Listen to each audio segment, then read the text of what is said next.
action, and so now, since everyone is on the same page, we're set to go. Welcome to Riverside Park at Newton High School.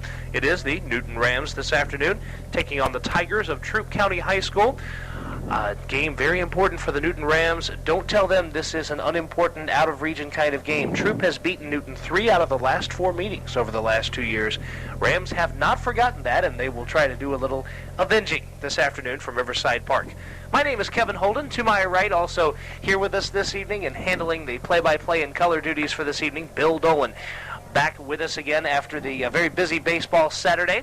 But Bill is here, and first of all, let's do a little review of what took place on Saturday. Eastside going down to the Forest Park Panthers by a score of 3-2. That was a game heard live on WGFS in the first of their 2 games. We broadcast the second of Newton's 2 games, the championship game in their bracket, and they beat Lovejoy in extra innings 6-4. Well, these teams have played a lot of games over the last week, Bill, but it's time for another one from Riverside Park. And it's an absolutely perfect afternoon for baseball, Kevin Holden. Just a light breeze blowing out in the outfield, temperature about mid-70s or so. Still under bright sunshine, the shadows starting to come in. Should be a perfect night for baseball, and the Newton Rams are starting to turn it up a notch a little bit.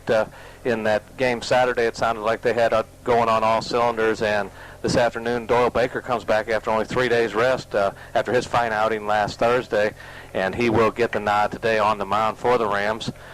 Of course, in that second game where they won their bracket, Matt Easterday, the hero, as he drove in 4 runs, including the game winner in extra innings, driving home 2 to account for the difference. So, although not a championship, at least they did win their bracket, so it's kind of nice when a tournament ends and you win a game at least. Yeah, they ended that tournament with a big win, a huge, very momentum-building extra inning win. And talking about that, one big thing for the Rams that we saw there was a lot of excitement in the dugout, in between innings, players up clapping on their feet, that kind of thing. Haven't seen a whole lot of that in the early going, and I understand it's early season baseball, but it was nice to see them get a little intense and then come out with a win. That's a bit of a confidence booster for a team. It really is, and of course the Rams have a lot of leadership this year. A team, I believe, 10 seniors this year, Kevin? Mm-hmm. Led, of course, by 4-year letterman Matt Easterday, who has signed with Georgia Southern. He'll be going down there. I just found out that one of the fellows that played basketball with Matt on the Rams basketball team, Billy Ogburn, will be going down to Georgia Southern just to be going to school, and Matt was saying they were probably going to room together down there. So he'll have somebody going down there with him, and several of the other players talking about going to schools. Sounds like Southern Union is going to be Newton High West, as a few more of this group of Rams talking about going there. I think Plug planning on going there, and possibly Stephen Hires and maybe others. Of course, Brian Moon there finishing up his last year. They're Plug's older brother, and he'll be heading to Kennesaw State, I believe, right, after this year? I think that'll be his next stop, at least for a short span of time. He's signed there for. Now, when you come out of a junior college, do you have to go the 2 years, or can you just go a year and come out? Now, I'm not 100% aware of what the rule is, but it strikes me that I remember a couple of players spending years at a junior college, then coming up for 1 year and still being eligible to be drafted. Of course, in baseball, after your junior year, you can be drafted under any kind of circumstances by professional teams, so I don't see any reason why it would be different. Right. If you go to a 4-year school, you're not eligible to be drafted until after your junior year. Of course, right. With a junior college, you can be drafted after the first year or the second year. Which is the case with a couple of Newton Rams who got drafted after 1 year of college. We'll see if this team can match that team's success. There are a lot of seniors, a lot of leadership here with this Newton Ram Ball Club as they match up against the Tigers of Troup County High School. We're a little late getting underway here this afternoon. Troup County's bus not arriving until about 4:45, so we had to go through the necessary warm-ups. We'll be about a half hour late starting this game. However, we'll be set to begin, and let's give you the lineup for the Troup County Tigers against our own Newton Rams here for this afternoon's game. Jared Humphrey starts it out as the center fielder. Dustin Davidson is the third baseman, hitting second. Brad Toney at DH hits third, and Jason Burgess, the second baseman, hits cleanup. Second time in 2 games that we've seen a cleanup man as a second baseman. Very odd thing. David Kelton, the shortstop, hits fifth. Joe Cummings at first base will be the number 6 batter. Jamie Schmidt is on the mound. He'll bat 7th. Richard Garcia patrols left field and hits 8th, and Matt Barnes out in right field hits 9th. And for the Newton Rams, this is the way they'll line up defensively. Stephen Hires at first base, Ryan Moon at second, Matt Easterday is the shortstop, Brandon Smith, shorty, down at third base. Around the outfield, it'll be Jarvis Johnson in left, Carrie Gilstrap in center, and Ryan Lee out in right field. Lane Floyd off to a big start behind the plate, and on the mound, it'll be Doyle Baker. And as we mentioned a moment ago, Doyle with a good strong outing in his last time out Thursday. He went 5+ innings against the Forest Park Panthers and only allowed 1 earned run, and did a good job of pitching out of trouble, and would have maybe even gone the distance, but a few defensive lapses in that 6th inning caused them to pull him out, but Doyle did come up with the win. He did, and I think the reason why Brassfield is giving Doyle Baker another chance here on 3 days rest is he looks at Doyle as one of the instrumental pitchers for this team. Rams need a couple of people that they can go out there and beat sub-region 8 Quad A teams with, and the more work that Doyle Baker can get and the better he can become, the closer he would be to being an integral part of the pitching staff. And so I think this is why we're seeing Baker come back, having pitched those 5 innings Thursday, and we'll see how he does here against Troup County. As you remember, Bill, in the early going, Baker was having a little trouble spotting his pitches, throwing things outside, but once he recovered, did very well, gave up only 1 earned run the entire night. And did a good job of spotting the breaking ball, moving it in and out. Got a couple of backdoor calls on the inside and outside corner, and just actually did a good job of pitching. And in talking to Coach Brassfield, he basically feels that for the Rams to do something, they're going to have to get a lot out of this young man. Yeah, Doyle Baker limited to only an inning of work last year with an ERA of 21. Of course, the Rams with a very much deeper pitching staff last year, as Richie Cleary and Luke Allen between them pitched 108 of the Ram 184 innings. And Jason Lunsford pitched 38. So the Rams in all lost all but about 40 of the innings pitched from their team from last year. That's could be a little bit tough, but Baker will be one of the men that the Rams will depend on. Of course, the people up the middle, Ryan Moon and Matt Easterday, probably the 2 most experienced pitchers, at least at the varsity level for this team. However, Brassfield wants to keep these 2 intact up the middle because of how great they are as a double play combination. That's right. You really lose a lot, and it's kind of unfair if Matt has to come in and pitch, then that pulls Plug out of position over to the shortstop side, and then you've got somebody else playing second. And if Plug pitches, you've got somebody else playing second in behind that. So the Rams are a much better team with Matt Easterday at shortstop and Ryan Moon at second base. Now, these are seniors here with a tremendous amount of experience. Of course, Easterday has had the position permanently for more than 2 years, as has Ryan Moon. And so when you get that kind of experience at the high school level, it's extremely important, and that's why the Rams want to keep those 2 right where they are. And speaking of pitching, Kevin, you got a chance to watch Randy Allen, the freshman for the Eastside Eagles, on Saturday, and it appeared as though he had pretty good stuff and only giving up one earned run in his time frame, and looks like he could end up being the ace of that staff. Tell you what, Randy Allen as a freshman is one impressive thrower, and he has learned a lot about the finer points of the game. Of course, he will fine-tune his game as he goes along, but as far as talent is concerned, once the 3rd or 4th inning came in that game, he was absolutely unbelievable.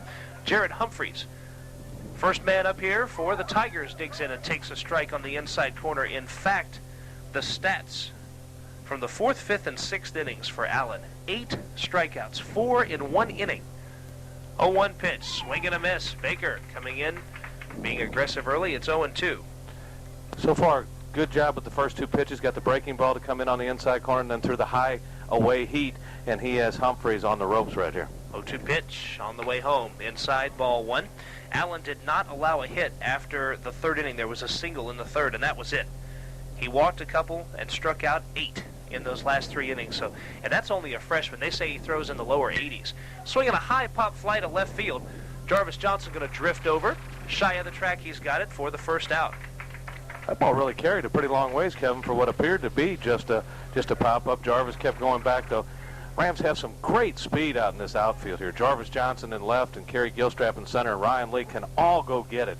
Remember the catch Ryan Lee made Thursday night against Forest Park on a ball that looked like it was going to be trouble down that right field line. Yeah, this outfield has a lot of range to it. First pitch, strike called. Good curveball from Baker to Dustin Davidson. 0-1.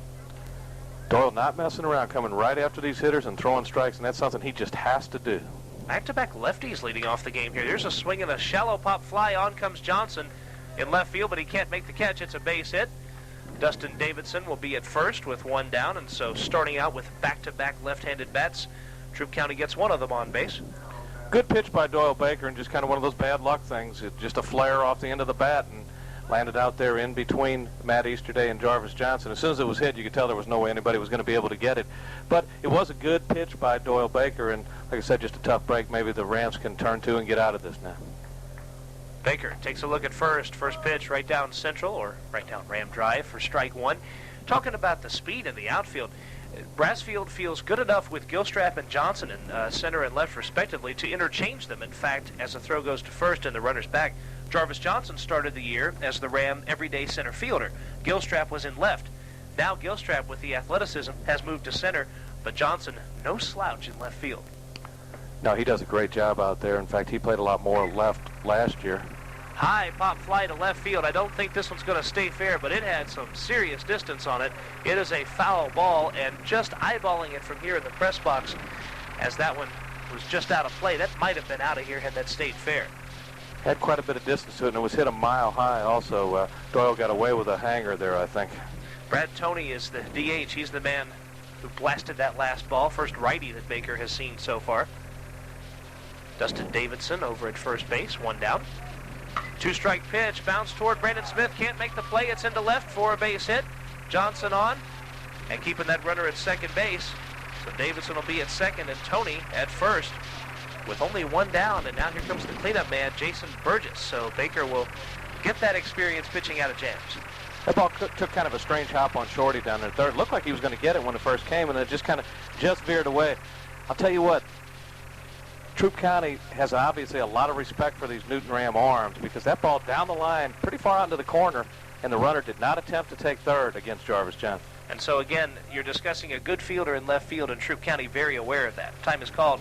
Floyd is going to go out and discuss matters with Doyle Baker. Tell you another pitcher who really impressed me in Saturday night's affair was Carrie Gilstrap. Came in for 2 1/3 innings, and I'll give you his line here in a minute. But Gilstrap, the sophomore, may throw the hardest of anybody on this team. The pitch, the off-speed, swing and a miss, had him looking bad there, 0-1. Excellent pitch by Doyle Baker there to get ahead in the count. Really pulled the string on that off-speed pitch and way out in front. Gilstrap faced 8 batters, got 7 of them out, 3 on strikeouts, allowed 1 single that hit the right field line in the 5th inning, but he came in throwing nothing but smoke, and there was only 1 fly ball out the entire 2 1/3 innings that he pitched. That one hit back to the screen by Jason Burgess, makes the count 0-2. Doyle just came at him with a good hard fastball there, and Burgess unable to get around on it. So Doyle ahead in the count now, so you may see something a little low and away, breaking ball, try and see if he can't get him to go fishing for the strikeout here. A second baseman batting cleanup. He's in the hole 0-2. Here's the pitch, just got a piece of it, fouled it back to the screen, and Floyd will give chase as the home plate ump gives another one to Doyle Baker, still 0-2. And in the last game we broadcast for Lovejoy versus Newton, Josh Dubose, their second baseman, was the cleanup man there. Good pitch there by Doyle as he jammed him right in on the hands, and he was unable to get around on that. 0-2 in the dirt. That one's right through the legs of Floyd. Back to the screen. That'll move the runners up. That pitch was over the plate, but just a little low and right through the wickets. That was the breaking ball that I was looking for earlier. He set it up well with the high inside fastball that was fouled back off the hands, but came up a little short, and Lane got down on it, but didn't get the pads closed, and it got through for a goal. Yeah, he didn't get anything on it at all. It was right through. I didn't hear the siren, though, in the net behind home plate. Second and third now with 1 out. Swinging a bouncer foul over by Joe Brassfield. Brassfield all smiles as his team captured their brackets championship at the South Metro Tournament. Beat Salem 11-0 in 5 innings, and then the 6-4 extra inning win over Lovejoy. The Wildcats with a failed suicide squeeze with 2 strikes and the winning run at third in the bottom of the 7th with only 1 out. Swinging a hard liner, but foul down the left side. That was a blast off the bat of Burgess, but foul. Doyle once again got away with a hanger there. That ball, Burgess was able to read the signature on the ball before he ripped it down the line. You could see Burgess, we can't even see his eyes, but you could almost feel that his eyes were lighting up as he was waiting to lay into that pitch. 1-2 offering is on the way from Baker. Here it is, the off speed, and he bounces it again toward Brassfield. Nice play there by the Newton Ram head coach. Actually, he fooled you there, Kevin. He was ducking the ball and had another one in his hand that came in and threw that ball back, whereas he was avoiding the ball coming at him. Oh, so you can tell that he's had experience with this radio thing. He knows how to make himself look good with the media. The 1-2 pitch is on the way. Swinging a high drive to left center field. Going back on it is Gilstrap. It's out of here.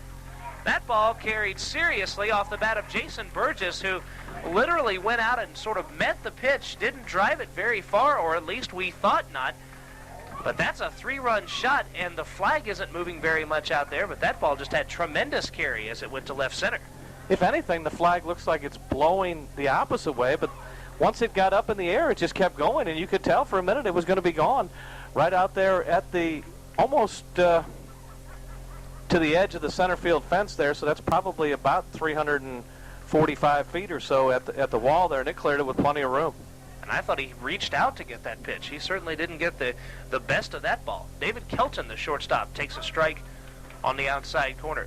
Well, that failed squeeze in the 7th inning with that winning run at third base gave the momentum of that game back to the Rams, gave them a win, and they're trying to build off of that momentum now and carry that into sub-region play. They're going to have an uphill battle here, though, as Doyle Baker has given up a 3-run ding in the first. Swinging a foul tip by Kelton. It's 0-2. We'll credit Baker with this much. He's been ahead of every hitter he's faced so far. And if you're Joe Brassfield, that's got to make you smile. Just couldn't quite figure out how to pitch to Jason Burgess. 0-2. Bounced right back at Baker. Off the mitt. This one could be trouble. In charge is Easterday. He will put it in the back pocket and safe at first as David Kelton. Baker did his best in self-defense, but it got past him. You know, Kevin, I think that ball was not hit as hard as Doyle thought it was, because it appeared he kind of waved through the ball with his glove, and once it hit his glove, it was almost a dead ball behind him, and there was no way they were going to get Kelton down at first base, so credit him with a, albeit tainted, single. When you're standing 60 feet 6 inches away, you can understand that defense reaction. First pitch, that's a strike. It's 0-1. Baker hitting around that outside part. Well, you really don't have time to think or anything. It's got to be pure reaction. And you kind of throw the glove up in self-defense almost for a minute and then try to find it. And by then, in that case, Doyle just kind of threw it out there too quick and was unable to really snag it. The 0-1 comes in low and outside. Evens the count at a ball and a strike. Joe Cummings, the first baseman, digging in with Kelton at first. Rams have fallen behind in the early going here. Runner was going. They've got it picked off first. Stephen Hires with the throw to second. And they got him there. 1-3-6, David Kelton is caught stealing. Credit the Rams with good strategy, throwing over at the right time there as they get the second out. That may be one of the better pickoff moves I've seen Doyle show. He normally starts over there in pretty good shape, but then just kind of almost stops and straight arms it over there. But that time had a good move and had the runner going, and a good execution by Stephen and Matt Easterday. I'm sorry, we were talking about Matt Hires earlier, so. But Matt Easterday just kind of waited for him and let the runner tag himself out. Pitch is high and outside for a ball to Cummings. Well, we have a Matt and a Hires, but they're two different people in this case. Wide by Baker, and his pitch. That's a strike called. And they were both in on that play. It was Stephen Hires to Matt Easterday. Right. Speaking of Hires, we were talking to Tim Hires' mother, and he had back-to-back home runs the other day in an exhibition game for the Tigers. That pitch, beautiful. Strike 3 on the outside corner. You could see Joe Cummings taking his trip toward the Troup County dugout. He knew he had taken strike 3, and that'll do it for the Tigers. However, they pick up 3 runs on 4 hits. The big blast, the 3-run shot from second baseman Jason Burgess. We know now why that second baseman's hitting cleanup. No one left on base for the Troup County Tigers. No Ram errors in that inning. Well, the Rams down early. They come to bat for the first time here, trailing 3-0. Newton Ram baseball on WGFS, AM 1430. And welcome back to Riverside Park on the campus of Newton High School. It's Newton Ram baseball taking on Troup County. Rams down quickly by a 3 spot, and here to try to get some runs for the Rams in their first at bat is Kevin Holden. Okay, Bill Dolan, thank you very much, and here's how the Rams will attempt to climb back into this one. Their lineup goes like this. Jarvis Johnson leading off. He is the Ram left fielder. Ryan Moon at second base, hits second. Matt Easterday at shortstop, bats third, and Lane Floyd has the cleanup duties. He's the catcher. Stephen Hires at first base will hit 5th, and Doyle Baker, who is on the hill, of course, hits 6th. Ryan Lee is in right field, batting 7th. DHing for third baseman Brendan Smith is Joey Smith. Joey Smith will bat 8th, and Carrie Gilstrap rounds it out. He's the Rams center fielder. And for Troup County, this is the way they look defensively. Joe Cummings is down at first base. Jason Burgess, the man who hit the 3-run ding, is at second base. David Kelton is your shortstop. Dustin Davidson at the hot corner third base. Around the outfield, it's Richard Garcia in left, Jared Humphreys in center, and Matt Barnes in right. Rocky Cooley behind the plate, and on the mound, Jamie Schmidt, as he will try to shut down the Ram bats, and that's a tough task to do. These Rams have done a job of hitting the baseball so far this year. Yeah, there's no doubt about it. They can dial 8 for long distance, as they hit 8 homers in their first couple of games of the 1997 season. You can bet that you'll see a little more power out of this Ram team. Of course, they have not depended on the homer more recently. They're depending on other means to win some games, like RBI doubles off the bat of Matt Easterday. But this offense, Bill, looks pretty sharp top to bottom, talking about the Newton Rams and the way that they can hit. For example, you look down on the 6 and 7 holes, Doyle Baker and Ryan Lee, some pretty accomplished hitters there in the lower part of the order. So I don't think the offense will be at least a huge concern here for this team. They'll score their share of runs this year. They really will. Of course, the big question so far, and I think you will see any Ram get on base, do a lot of running after looking at that throw from the... Have you ever seen a catcher throw sidearm down to second base? And did you see the catcher flexing his arm after making the throw as he was going out to the mound? Wonder if there's some kind of tendonitis problem there. Appears to have a problem. So as much as the Newton Rams under Coach Joe Brassfield like to run, I was just looking down at Coach Brassfield, and I thought I saw him perhaps salivating a little bit when he saw that throw. Brassfield reaching for the hanky to clean that up there. Jarvis Johnson will lead it off for the Rams. First pitch to him is a strike called on the inside corner. Kind of a vicinity pitch there to Jarvis. Tough pitch to take for a strike on the first pitch to you. Not exactly what you would call right down the middle. This one definitely inside. Had Johnson skipping the rope there. 1-1. Well, despite the bad throw, this is one of the best baseball names I've seen all year. Rocky Cooley. That's classic. That could be a good foot. Raising up his hands in, we'll call it semi-disgust. Not sure if this is the same umpire from Thursday night's game who on 2 different occasions appeared from our vantage point and first base coach Stanley Allen's vantage point to have missed calls on Stephen Hires. And from my point of view, that certainly looked like Jarvis got there at the same time the ball at worst, if not a split second before. Moon takes the first one, low and outside for ball 1. And that one happened to Stephen Hires twice in the same inning, as a matter of fact. A big inning. Ryan Moon awaits the 1-0 offering right back up the middle, and that'll be a base hit past the shortstop Kelton and the second baseman Burgess. Moon takes his turn, and the Rams do have their base runner now. And a good job of hitting there by Plug. The ball just kind of coming right at him, and he took it right back where it came from, served it right back up at Jamie Schmidt, and he did a little toe tap to get out of the way, and it almost hurt Plug because it appeared to slow down as it went over the mound, but it still had enough on to get up the middle. And Kevin, watch for the delayed steal. I was just thinking about the fact that what pitch would you pick for the delayed steal basically is the question right now. First pitch. First one Easterday takes inside, and that's ball 1, and a triple clutch by Rocky Cooley. Moon wasn't going, but Cooley thought that was a strike there. Of course, last Thursday's game where I was at, Matt Easterday thought he had a bullseye painted on his back or a hit me on his helmet as he was plugged twice and almost hit on an inside breaking ball another time. Throw it over to first base, and Moon is back, and Easterday had to wonder if he wasn't the target of something in that Forest Park game. Pitch is swung on and bounced up the middle. Second baseman gives chase, but it gets past him, and that's another hit into center field. Thought for a second they might have had an outside shot at retiring Moon, but too far out of Burgess's reach was that ground ball, so 2 men on here. Honestly, I think even if Burgess could have come up with the ball, I don't think they would have gotten Ryan Moon down at second base. He got a pretty good jump as the ball was hit. And once again, these Ram hitters doing a good job of just taking the ball where it's pitched, serving it back up the middle. A good big hop on the play for Jason Burgess, and got a glove on it, but was unable to squeeze it. So the Rams with something going here, and the big bat in their lineup up. It is Lane Floyd. Floyd, the cleanup man. He has taken a couple of shots out of the yard, 3 of them in the first 2 Ram games. He takes the first pitch. Ooh, and that one just missed, ball 1. And again, Cooley with the delay, and he'll go over and talk it over with Jamie Schmidt, who I think is probably a little upset that he hasn't gotten a few of these calls here in the first. Well, it appeared like he got the very first call on the first pitch of the inning, but then he's been close. But actually, I agree with the call the umpires made. They were not the automatic strike. Those are ones you have to earn.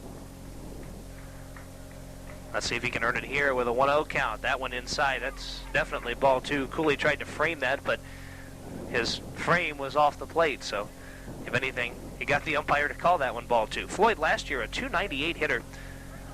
11 runs driven in for the Rams in 96. I would look for a little higher total in 97.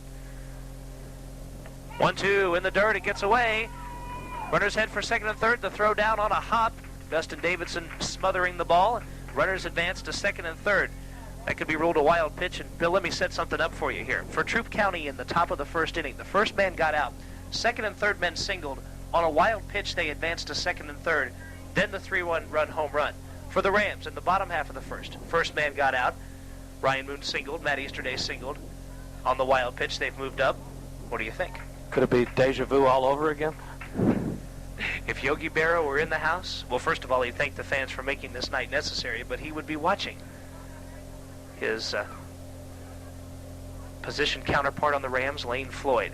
That one inside to Floyd, and that'll be ball 4. So the tradition is broken. It won't be a long blast, but just as well, a free pass.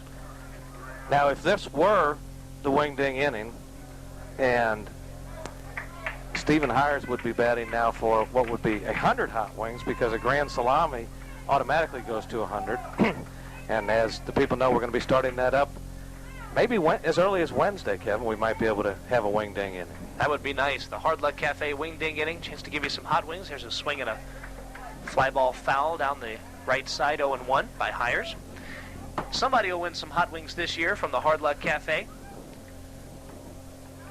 Best hot wings around, and of course, all you need to do is send in your name, address, and phone number to the radio station, take it by the Hard Luck Cafe, or give it to us out here at one of the games.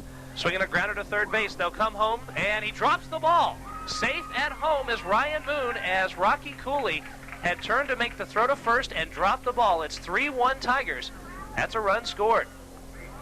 And that will go as an error on Rocky Cooley, an E2, and no run batted in for Stephen Hires on the play. Jason Schmidt just has to be beside himself now. He makes the perfect pitch, getting the easy ground ball. Should have been a double play down to the third baseman. Dustin Davidson did everything right, made a good throw, and for some reason Rocky Cooley takes his eye off the ball. That one just dribbling out of the mitt. So taken for a strike here on the first pitch to Doyle Baker was the curveball. It's 0-1. We'll see what Baker can do. He is no stranger to big hits. Got one in the Forest Park game, in addition to his fine pitching performance. Bases loaded for the Rams with one down. Good stop there by Cooley on the outside curveball. Evens the count. I think the most surprised player in the park that that ball was dropped was Ryan Moon, as he was coming across, kind of going through the motions, and it's just hard to believe that Cooley dropped that ball, Kevin. It's one of those mistakes that takes place in the early season. A 1-1 pitch. Baker twisting away from that one. It's called ball 2. This is a good position to be hitting in, because you can actually literally wait for the ball you really want, because he has to throw strikes. There's no room for Doyle. A walk here gets Doyle an RBI and on base, so he can really look for a pitch to drive here. Stretch and the offering, and it's bounced up the middle. They may try to go for 2. The flip to second for 1. They'll hold it, and that means an RBI for Doyle Baker. He'll reach, and Easterday will come across with the second Newton Ram run of the inning. Baker grounding one back up the middle, and fortunately for the Rams, not hit hard enough for the double play. Now, as soon as it was hit, you could pretty much tell that they were not going to be able to turn 2, and in fact, a smart play, not even attempting to throw over there by Troup County, because that could have been disastrous. Runners on the corner now, though, with 2 outs, you may see a little bit of movement out of Doyle Baker down at first base. I'm surprised we didn't see a courtesy runner for him since he's pitching. Stretch. First one's a pitch out. They thought the same thing the Tigers did. 1 ball, no strikes.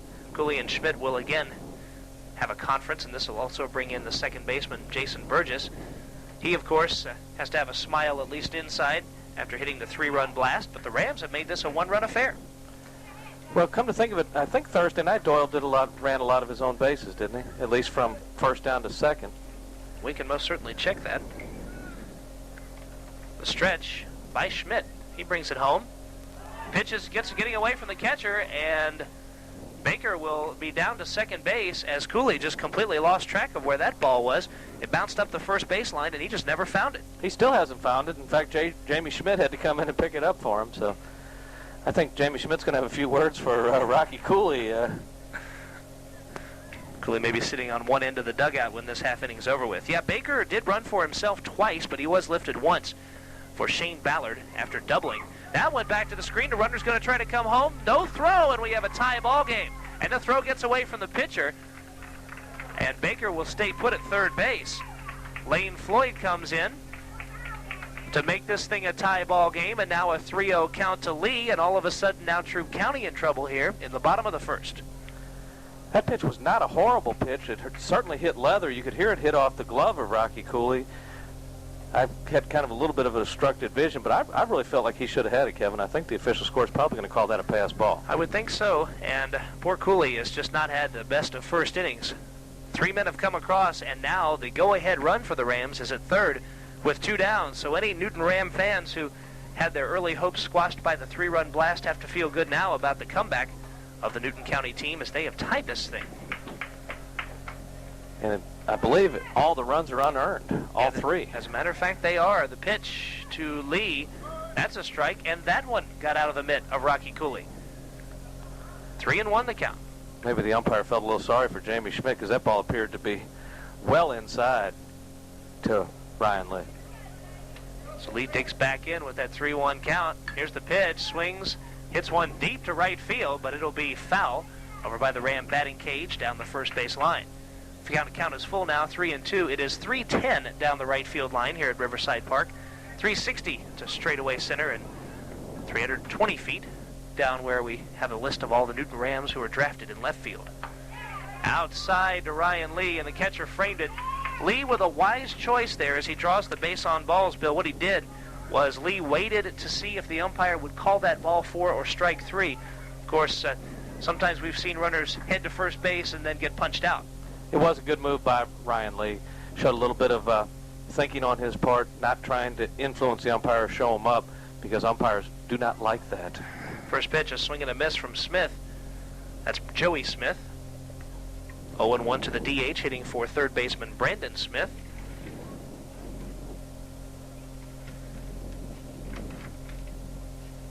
Smith in games broadcast on WGFS was a combined 0 for 8 with 5 strikeouts. So he's being DH'd for that one, a called strike on the outside corner. So Joey Smith not faring much better than his last name counterpart, Brandon. Brandon Smith, that is, off to kind of a rocky start with the stick, but look for him to come around. He's 1-2, swung on and belted to right center. That'll be in for a hit. The Rams will have the lead. Stopping at second base is Ryan Lee. Well, Joey Smith on the 0-2 pitch, a nice piece of hitting, and the Rams now lead this thing in the first. It's 4-3. It was a good job by Joey Smith. Took an outside pitch, a little bit of an inside-out swing, and just kind of laced it over the second baseman's head. Nothing fancy. Got in and brought the run home. Baker comes across, and now first and second, and still with 2 down in the inning, a chance to keep this alive with Carrie Gilstrap. Gilstrap helped himself out with the stick Saturday night, swings and fouls one off at home plate. Reached on an error and came around to score, and he came around in the 9th inning to score what would turn out to be the winning run. With 2 outs and no one on, Gilstrap had a base hit, stole second, kept the inning alive, reaching third on an error by the catcher, came around to score on Easterday's hit. Takes one here for a strike. And besides the fine job of pitching he did Saturday night, remember the awesome throw he released Thursday to gun out a Forest Park runner from the left field corner to second base on the fly. Just a perfect throw. 0-2. Gilstrap flinched, thought about swinging, and it'll be ball 1 inside. And you can tell the arm of Gilstrap, whether it's on the mound, as we saw against Lovejoy, or that throw against Forest Park. You can't teach that. That's just, as Don Shepard referred to it as Saturday night, God-given talent. Stretch in the pitch, swung on and hit high to center field, but playable. Jared Humphreys is under it. And that'll end the inning for the Newton Rams, but the Rams climbing back into this one, and doing so playing Newton Ram type of baseball. 4 runs on 3 hits, 1 Troup County error, which the Rams took a tremendous amount of advantage of. 2 men left on base. for Newton. It is 4-3, the Rams on top after only one inning of play from Riverside Park. If you're just tuning in, we had a 30-minute late start, hence the fact that we're only in the second, yet we're 1 hour into this game. Ram baseball on WGFS. Welcome back to Riverside Park. The Newton Rams coming up with 4 unearned runs in the bottom of the first and taking the lead 4-3. Troup County comes to bat in the top of the second here with the play-by-play. Kevin Holden. Okay, Bill Dolan, thank you very much. The bottom third of the Tiger order will face Doyle Baker, who fires the first one in low and outside, ball 1. Jamie Schmidt is the first man up, followed by Richard Garcia and then Matt Barnes. Rams thought they might be in trouble after being down 3, but came back with a 4 spot of their own. Check swing grounder to Stephen Hires at first base. He'll take it himself for the out. The excuse me swing, as Schmidt didn't mean to do that, but gave Stephen Hires a workout. Tough chance for Stephen down there. That ball slicing away from him. He did a good job getting over and didn't quite get in front of it, but had the glove down and was able to kind of corral it, surround it, and then take it to the bag himself. Richard Garcia digs in here for the Tigers. Takes the first pitch outside and low, ball 1. Again, Baker working around that part of the plate. Seems to be his favorite part to work to. Floyd sets up there once again. And Baker outside with the fastball. Make it 2 balls, no strikes. Doyle's gotten a new lease on life here with the Rams getting those runs. The last thing he wants to do is come out here and start putting runners on base via the free pass. 2-0 on the way. That one is belted to left field. Jarvis Johnson back on it. It's over his head. It'll bounce once off the wall. Garcia will stroll into second base with the double. That ball was creamed, and there have been a couple of righties who have gotten big shots off the bat against Doyle Baker. Jarvis looked kind of confused on that ball, Kevin. I don't think he got a real good look at it off the bat because it still looked like he could have caught the ball. Kind of got turned the wrong way a little bit, and even as it went over his head, it appeared to be in reach where he could have made the play. He did not, though, and Garcia will be at second with 1 down. Matt Barnes, another lefty in there. That means that Troup County, if you count the 9-batter and 1 and 2, have 3 straight lefties. Troup County has certainly hit the ball a little harder than the Rams in the early going here. First pitch, that's a strike on the inside corner, 0-1. But the bottom line is the scoreboard, and right now the Rams lead it by 1, 4-3. That's right. In fact, Troup County out-hitting the Rams 4-3, but where it counts, it's the Rams that have the 4-3 advantage. 0-1 pitch, swung on and line drive into center field. On comes Carrie Gilstrap, dives, can't make the play. It'll be behind him. It'll probably take Johnson to get this one. Run comes across. Runner hits for third base here for Troup County. We're tied at 4. Carrie Gilstrap, credit him with at least trying to make the catch, but you run a risk on fly balls like that when you dive for them, Bill Dolan, and that risk is, if it gets past you, it's exactly what happens here, which is Matt Barnes standing on third base. Well, Carey turned a single into a triple and allowing the run to score. Had he come in and short-hopped it, as good as his arm is, he may have had the possibility of throwing the man out at the plate. I was really surprised, Kevin, to see Carey dive for that ball because it looked, from our vantage point, of course, we see it a lot better, I guess, that really didn't appear there was any chance to get to that ball. Jared Humphreys will step in and take the first ball up high. And if you're Carrie Gilstrap in a game like that, where it's 4-3 and that man may be trying to come across with what would be the tying run, probably have a little extra impetus to go after that fly ball. Swinging a one-hopper, it's past Hires, and that's a base hit. Another run will score. Bobbled for a moment by Ryan Lee in left, but Humphreys stays put, and there have been some line drives hit by this Tiger team who now lead the Rams 5-4. Doyle does not appear to be fooling anyone right now. I'm not sure what's exactly happening. His breaking ball doesn't appear to be real sharp, and he has thrown some hangers that he got away with. Needs to move it around just a little better and maybe get off the breaking ball, not quite so much. Throw to first. Humphreys is back in. You have to establish that breaking ball in the early going. Of course, it's important to establish your fastball, but you have to at least show him that breaking ball. That pitch high and outside. Floyd up out of the crouch, maybe looking for the stolen base, but nothing doing. And the Rams are going to get somebody up throwing down in the bullpen. Looks like it's a lefty down there. 1-0 pitch is on the way. That's a high fly ball to right field. Hit a mile high. Ryan Lee over close to foul ground. Reached across the fence and made the catch. Now, if he had been out at the outfield fence with a chance to do that, would have made a catch to save a home run. Lee was at the fence that separates foul ground from the batting cage, literally reached over it with the glove, Bill, and made the catch. Really a tough chance, too, because he's going sideways into that fence instead of, like you're talking at the outfield where you're going back and you have a better feel for it, especially you get the warning track out there and everything. And he made it look easy. Just a super play by Ryan Lee. Tell you what, Joe Brassfield has got to be happy with that young man's play in the early going. Throw to first, and Humphreys scampers back. Brad Toney, the sharp single last time up, digs in. Floyd with the signal. First pitch on the way. That one bounced and foul ball down the third baseline. Close one there. Brandon Smith giving the diving try. Once again, Doyle got that curveball up and hung it a little bit, and it was ripped down the line. This Troup County Tiger team was in the same bracket as the Eastside Eagles, as a matter of fact, in the South Metro Tournament final round. Teams pair up as to how they finished in their respective brackets. For example, the Rams were in with all the other second-place teams, and Troup and Eastside were in the same bracket together. The 0-1 out in front of Floyd. Good stop keeping that one in front. It's a ball and a strike. Lane Floyd has looked very good so far defensively this year in the games we've seen him, Kevin. He has brought a lot of attention to himself, of course, with the bat, and is really looking sharp defensively. He's got such a good, strong arm, and appears to really have all the tools that you need out of a catcher. Showed it again, as a matter of fact, Saturday. A runner trying to steal third base. Looked like he had the base stolen. Floyd with a gun on a line, and the runner was out by a couple of feet. Pitches inside, ball two. And we've seen, at least in the games we've broadcast already, 3 separate occasions in which attempting base stealers have had jaws drop at the arms of Lane Floyd. Well, one in particular, the runner had a great jump, and then all of a sudden the ball was there waiting for him. He had to just wonder how that happened. 2-1, looked like a straight change, swing and a miss, 2-2. That time Baker taking advantage of what pitching is all about, upsetting timing. And he needed to come across with that pitch. That really gets him back into this count and can hopefully get out of the inning here with another good pitch similar to that. Deuces wild, 2-2 with 2 outs. 2 runs already have come across. Swinging a pop fly into shallow right field. Could be a no man's land. Here comes Lee, looking for the diving stop. Can't make the play. Rounding third is Humphreys.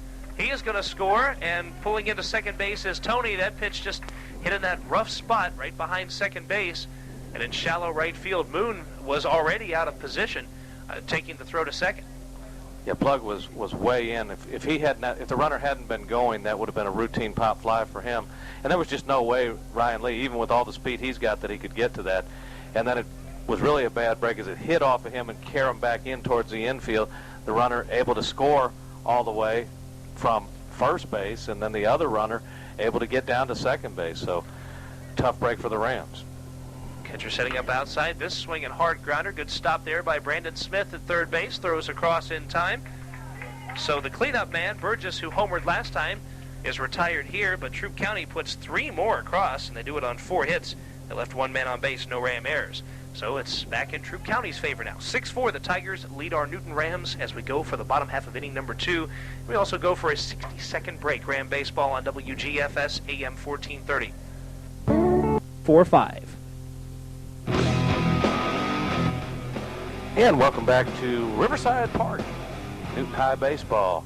A beautiful afternoon for baseball. Scoreboard not looking quite so beautiful right now, and here to try to do something about that, Kevin Holden. Well, we have rallied once, the Rams have, to retake the lead, but Troup County decided to steal it right back in the top of the second. So can the Rams answer yet again? Well, we start with the top of the order in Jarvis Johnson, so no better chance, at least, no better way to start things off than with your leadoff man. He's 0 for 1. And that was a kind of a disputed call down at first base on a ground ball from the first baseman tossing over to the pitcher, and it appeared from our vantage point and Coach Stanley Allen's vantage point that Jarvis had beat. So that nearly hit him inside. Ball 3, and Jarvis Johnson had something very interesting happen to him there. In the process of getting out of the way, moved the bat out and nearly had a swing at that pitch. Good job of pulling it back there as he tried to get out of the way. That is a tough position. You're concerned about getting hit. 3-0, that's a strike. Keeping the ball around the inside corner, 3-1. Imagine if Johnson had been called safe at first base, how that first inning would have turned out for Newton. They already scored 4. Swinging a hard liner to center field. On comes Humphreys, and he makes the catch nearly in self-defense for the first out. That was a liner hit his way. probably the hardest ball hit so far by the Rams. Jarvis sat on that 3-1 pitch and hit it too good. When he first hit it, it looked like it was going to drop in there, but it really carried and almost handcuffed Jared Humphreys out there in center field. And like you said, kind of in self-defense, he positioned himself and caught the ball. Ball is carrying very well to left center and center field. Ryan Moon, first pitch to him, taken outside. He singled and came around to score on the error by Cooley in the first. If you're a hitter tonight, go to left center with it.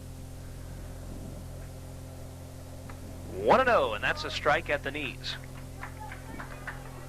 Rams trail by 2, trying to get back into it. They batted around in the first inning to plate 4. Try to do the same here in the second. The 1-1 pitch fouls it back to the screen, 1-2.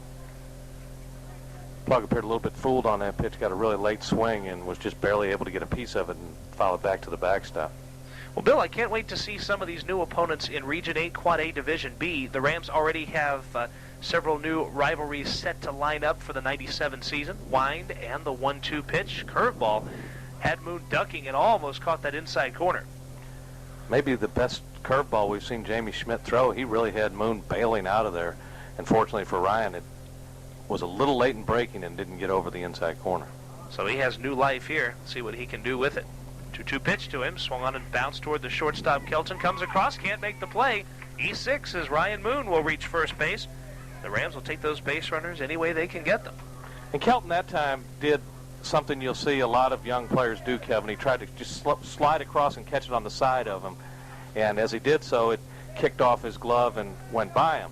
Whereas if he had stayed in front of it and come in on it, he could have smothered it a little better and had a much better chance to make the play. He's transferring the feet for that throw to first base, and in the process gets out of the way of the ground ball. Matt Easterday will step in and swing and hit one to left center field. Let's see if that one carries. Now that one stayed up nicely for Richard Garcia for the second out. Easterday fishing for the outside pitch.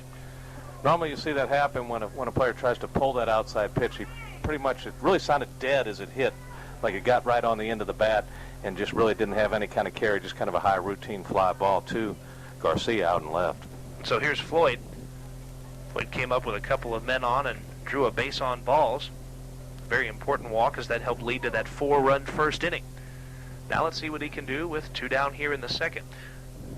Shiloh and Brookwood, 2 Newton Ram teams opponents that will be back for 97 in the sub-region, but everybody else is different. 4 new teams in this sub-region, and they're going to be some great rivalries. There's a swing and a nice one into left center field, and a perfect spot to land for a base hit. Rounding second is Moon. He'll stay put, and Lane Floyd drops one in to left center field.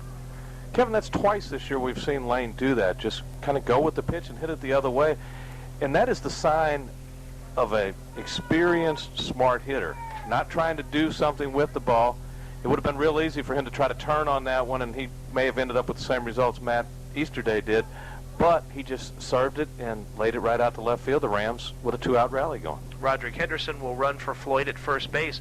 And Saturday night in the 9th inning, Floyd hit a ball to left field at Heritage High School, a line drive / pop fly that was at the wall when the fielder made the catch. So we may need to change our scouting report on Floyd. He was a dead pull hitter to us, but he's starting to go to left very well. Hires first pitch to him low and outside. And, of course, that will make Floyd even more valuable to this Ram team, as if he were not already valuable enough. Field starts learning to go the other way as a lefty. It's really going to make it tough to pitch to him because he does have such a quick bat that if you come in on him, he can definitely rip it and take it out of the yard, as he has shown on 3 different occasions already. 1-0 pitch to Hires. It's bounced toward the shortstop, diving in the hole. Looks for that throw to first base, and the first baseman coming, smothering that one. Safe at first is Hires. That's a single. There was no chance to throw him out. But Bill Kelton made the throw anyway, and that could have been dangerous. Really not a smart play. He did a great stop and able to stop the runner from scoring, but then almost throws it away. That could have scored 2 runs if that ball gets by the first baseman. You know, you try to teach a player that if you make the great play and you have no chance, hold the ball, put it in your pocket.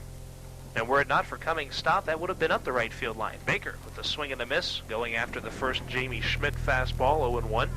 That throw was probably 5 feet up the right field line, so Cummings had bailed out his shortstop there, kept the men where they are. Bases loaded now. A 1 pitch is down low, And here's Baker for the second time in 2 innings hitting with the bases loaded. He wonders, where are all these base runners coming from? And let's see if he can help himself. He did manage to reach on the fielder's choice last time and get an RBI, but this time he's going to have to get a base hit. With 2 down, different set of circumstances for him. Checks his swing and rolls one up the first base line, and he breathes a sigh of relief as it rolls foul on the first base side, just like the swing we saw from Jamie Schmidt in the top of this inning. An excuse-me swing where the ball came in and hit the bat. Dahl hasn't really gotten a good swing in this at bat. The first one he was really late in swinging on, and that one tried to check his swing and just dribbled it down there. He's really got to protect that plate now, though, with 2 strikes.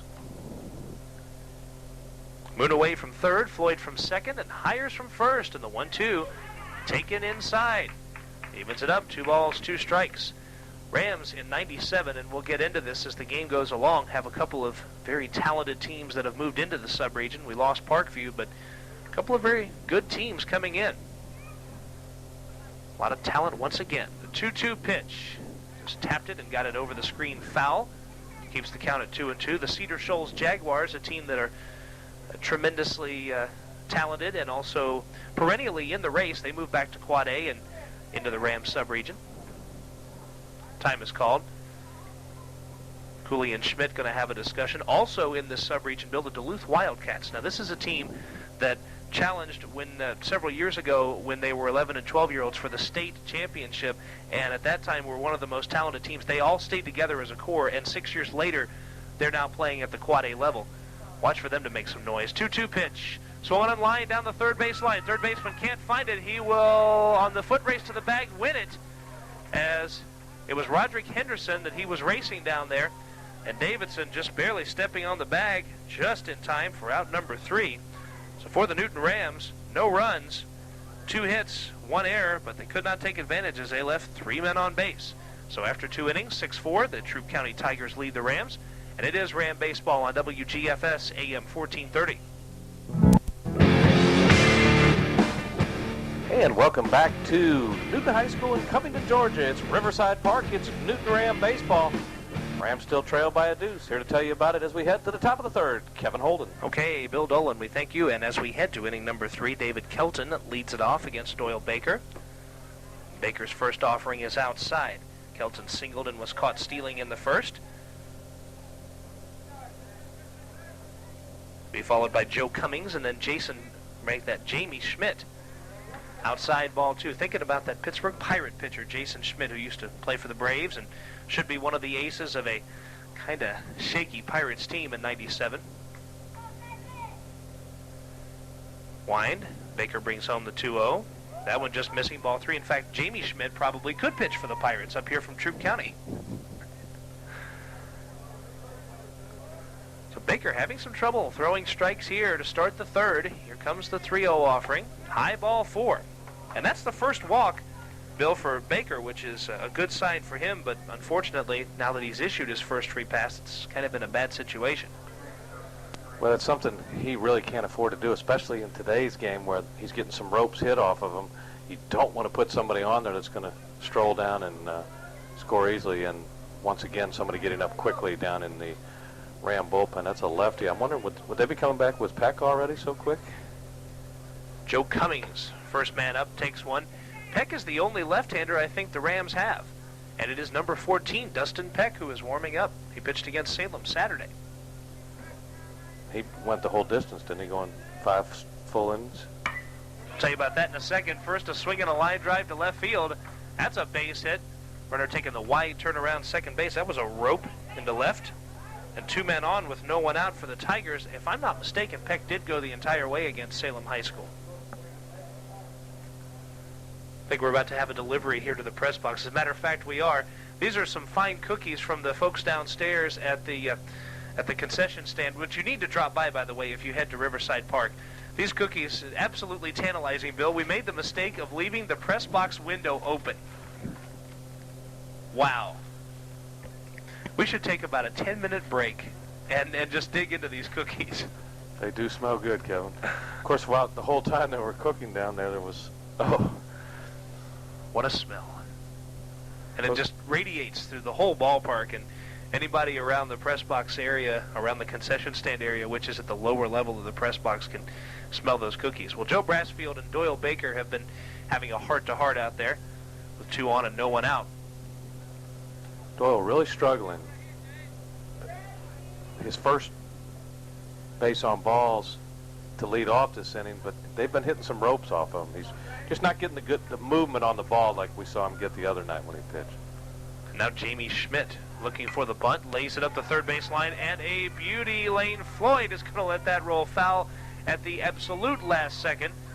Came to a stop about 3 inches in foul territory. That would have been an easy base hit for Schmidt.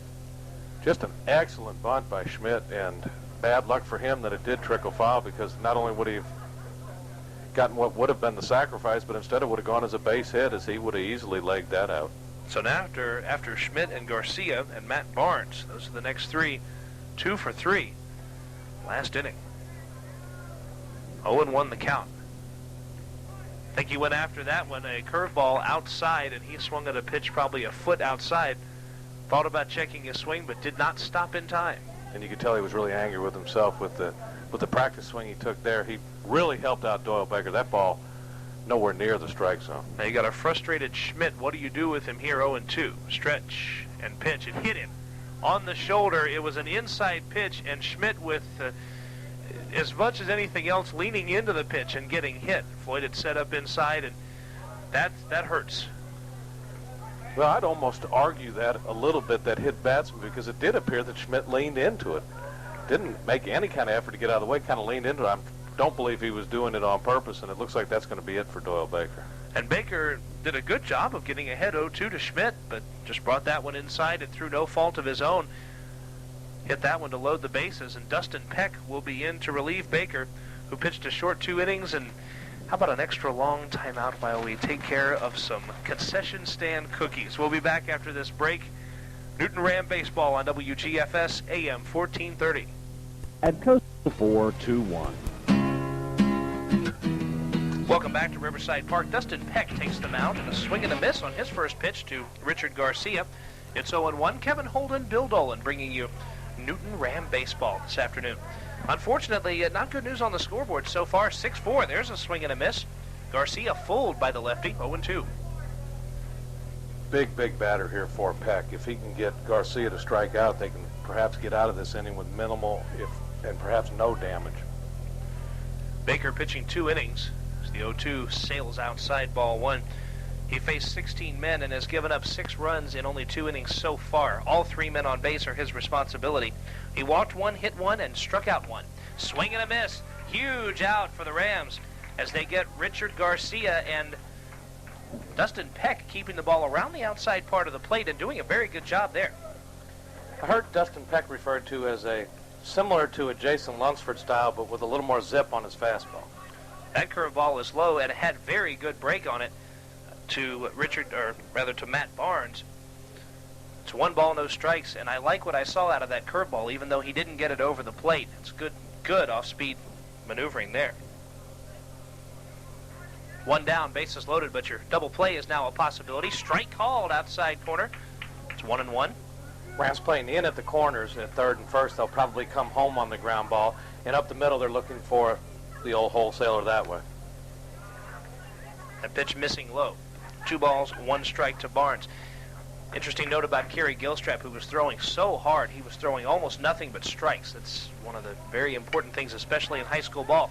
Lazy pop fly, foul territory. Brandon Smith is there. That'll be the second out. Nice catch by Smith, and Dustin Peck has come on and fooled some folks here. Really a good pitch he made there to Barnes, because Barnes barely got anything on it. That ball almost didn't get up high enough for Smitty to get over and catch at third base. Very weak pop fly. Now here's Humphreys. He takes the first pitch, gets away just a moment from Floyd, but no one advances. A ball, no strikes. The funny note about Gilstrap, after throwing strike after strike with that fastball, which I think is in the 80s, at least it appeared when we were watching him, maybe in the lower 80s. Get to that in a moment. The 1-0 pitch, strike call. Nice spot on the outside corner. Tried to snap off a curveball, and the curveball had about 75-mile-an-hour motion right in at a right-handed batter's ribs, and he went sprawling. The ball had good break on it as the 1-1 breaks low, 2-1. but it's kind of a spinning rotation, and that poor right-handed batter was fleeing from the press box. 2-1, low and outside, ball 3. Good movement on that pitch. The batter, that ball ended up a foot outside and in the dirt. Started to offer at it as it came in, so big pitch here, though, for Dustin Peck. Yeah, 3-1, another wide one, and a run scores. 3-2 pitch, 3-1 pitch, belted to center field. Gilstrap going out, makes a running catch in center field. Carrie Gilstrap with a nice play in right center, maybe slowing down a step or two to make that a running catch, to make it easier for it. No runs for Troup County in the third, 1 hit, 3 men left on base, and as we go to the bottom half of inning number 3, the Rams will once again look for the rally, down by 2. Ram Baseball is brought to you live tonight on WGFS AM 1430.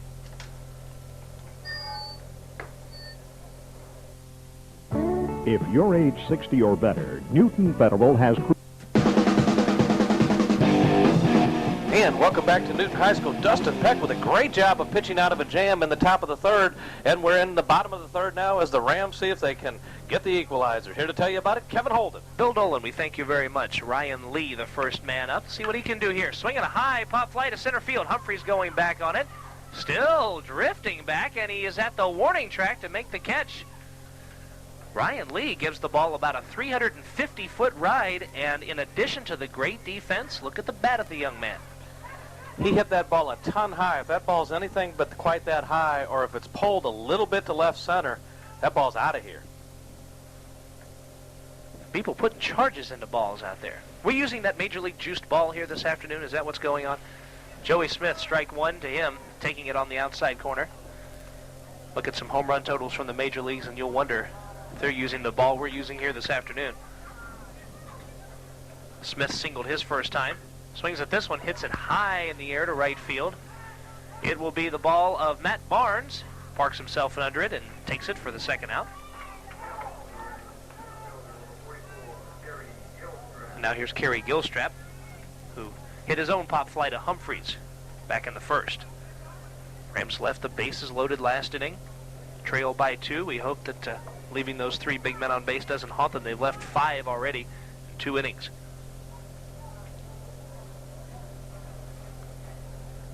Rocky Cooley behind the plate gives the signal. Gilstrap watching the first one go by. Ball 1. Well, Schmidt figured out what to do here. He's getting the ball hit up in the air. His infield hasn't done too well behind him. Had an error on his catcher, a couple of pass balls, and an error on the shortstop. There's another pop fly. I don't think this one will stay in play. Right side, it will fall about 18 inches to the right side of the fence there, over by the Newton Ram practice batting cage and practice mounds. 1 ball, 1 strike. Good crowd on hand here today out at Riverside Park on a beautiful afternoon for baseball. We were talking about Jason Lunsford before. That's either him sitting down there right now, Kevin, or somebody that looks a lot like him. So Jason Lunsford may be in attendance here this afternoon. The pitch to Gilstrap, swing and a miss on the low inside pitch, 1-2. Down in front, beyond the concession stand. Yeah, I think that is Lunsford. If it isn't, he could function very much as a double for him. 1-2 pitch, Gilstrap taking that one, a close one, but just outside, ball 2.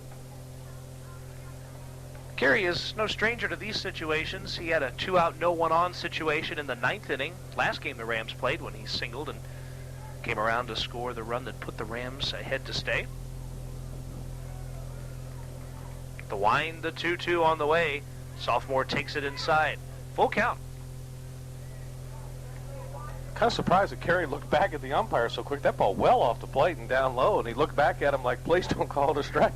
As he was literally moving back away from the pitch, he was hoping not to get that call. 3-2 pitch, and he got that call too. Ball 4.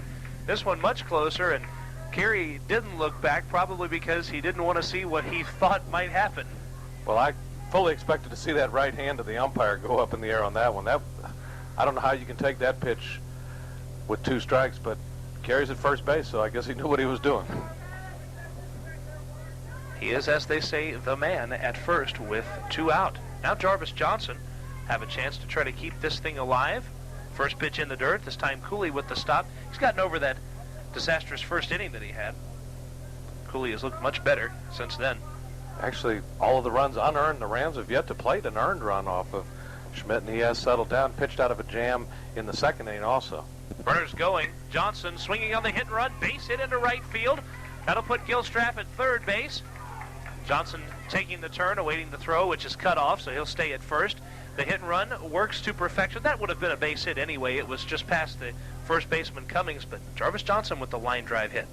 And Matt Barnes coming in charging, almost left, actually did leave the ball on the ground, but didn't run past it too far. Coach Joe Bransford had an eye out there looking at him, but had the stop sign up, trying to make sure Carrie stopped. And every time any kind of miscue happens in right field, I think back to the Southwest DeKalb Newton series, which is now 3 years ago almost, hard to believe, and a ball that literally turned the tide of the entire series in the last inning of the last deciding game. Ryan Moon with the line drive into center field. That's a base hit. That'll put one across. The Rams with a two-out rally here. 3 straight men reaching, 2 straight base hit. The Newton Rams with a two-out rally, started by a base home ball from Carrie Gilstrap. They've cut the lead to 1 and knocked Jamie Schmidt out of the ball game. New pitcher coming in for the Tigers. Here to tell you about it, Kevin Holden. I'm excited, Bill Dolan. The dynamic duo back giving you baseball action here this afternoon. A great day for baseball. The Rams are in a rally situation. What could be better than baseball in the springtime? Coach Brassfield standing on deck with Matt Easterday, watching the motion of the pitcher.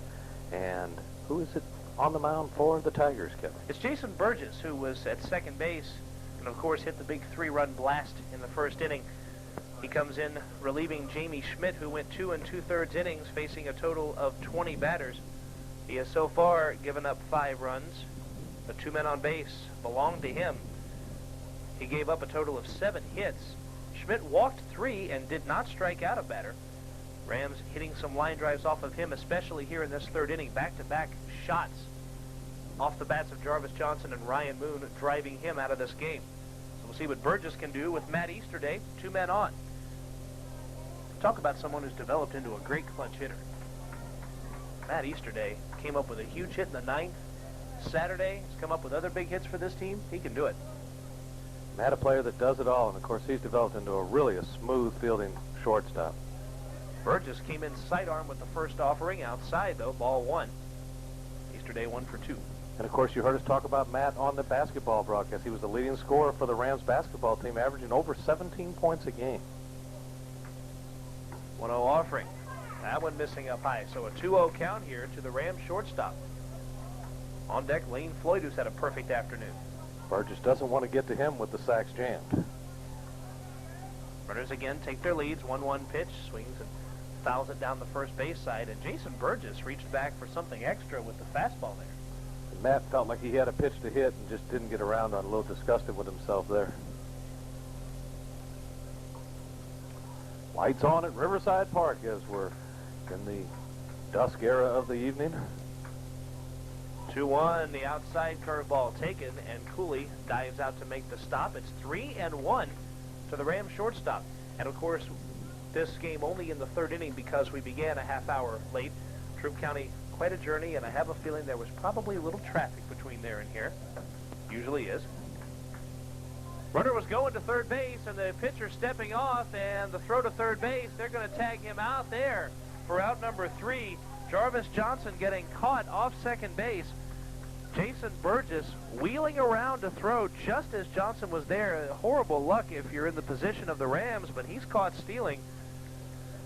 And that'll do it for the Rams here in inning number 3. They did put 1 across, 2 hits, 1 man left on base, but very odd end with Easterday up, going for the stolen base. After 3 innings, it is 6-5. Troup County leads the Rams, and it is Ram baseball on WGFS. Things attached. Welcome back to Riverside Park and the Newton Rams. We head to the top of the 4, and here is Kevin Holden. Thank you very much, Bill Dolan. Here's Dustin Peck. That's the left-handed pitcher for the Rams. Curveball catches the outside corner for strike 1. Lefty versus lefty. Dustin Davidson having the knees buckled. Here comes the 0-1, another curveball. Bounced right back up the middle. Moon ranging, great play. Throw, not in time. Credit Ryan Moon with going a mile to make that play up the middle, but a weakly hit ground ball that Dustin Peck may have even gotten a piece of on his way up the middle. Of course, with the lefty up to the plate, plug was pulled way around into the hole trying to protect that, and the ball going up the middle. Just an excellent job of even getting to the ball by Brian Moon. So Troup County with the leadoff man on, and another very good curveball that all Davidson could do was just tap at and make contact. Here's Brad Toney. Fastball to him is outside. Rams are looking to develop a very large core of young pitchers, hoping to just throw whoever they can for the 97 season at their respective opponents. Dustin Peck, one of those young ones. Outside ball 2 with the fastball. Dustin better be a little careful. He barely came to a complete stop there before coming home. Almost a balk. A little better that time. And he goes over to first base. Davidson back in standing up. Was probably about a step and a half away from the bag. Good thing Bob Davidson isn't umpiring at first base. That's the case, and we'd have a runner at second right now. There's a swing and a foul ball. Ooh, just about 3 feet off to our right there, Bill Dolan.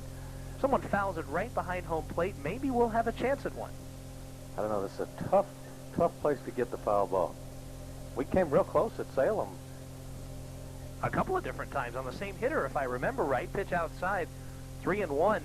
We had foul balls go within 3 or 4 feet of us, almost on consecutive pitches. It's going to be tough here, though, in the enclosed structure right behind home plate. Outside, ball 4 to Brad Toney, and Peck just missing outside each time with fastballs. And not the batter he wants to face now with 2 runners on. Jason Burgess steps up, and you know that Burgess put a charge into 1 in the first with 2 men on. Drove it over the left center field wall and gave Troup County the 3-0 lead that they relinquished once and then gained back. They're currently up 6-5. Burgess 1 for 2. Peck's first pitch, swing and a mile-high pop fly. You can have some lunch before this one comes down. Easterday, parked, and makes the catch. For out number 1, Jason Burgess put his entire weight behind a pop fly that watch for dents in the flying airplanes that were going by. He saw a pitch to his liking, and that's what you call a major league pop fly. Infield fly rule was in effect there. The umpires calling out infield fly, batter is out if fair. The ball has to stay fair for the infield fly to be in effect. Basically what that does is really protect the runners. That's why they have that infield fly rule. Fastball outside to Kelton, ball 1.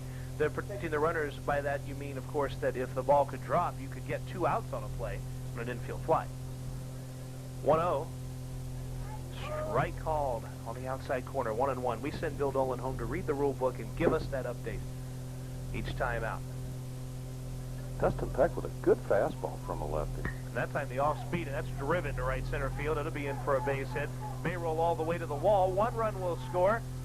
Little confusion in the outfield, and another man will come across, headed for third base, and going in standing up is Kelton, and it's 8-5 Tigers on the triple to the right center field gap. And I think that Gilstrap and Lee, with some confusion as to who would track that one down.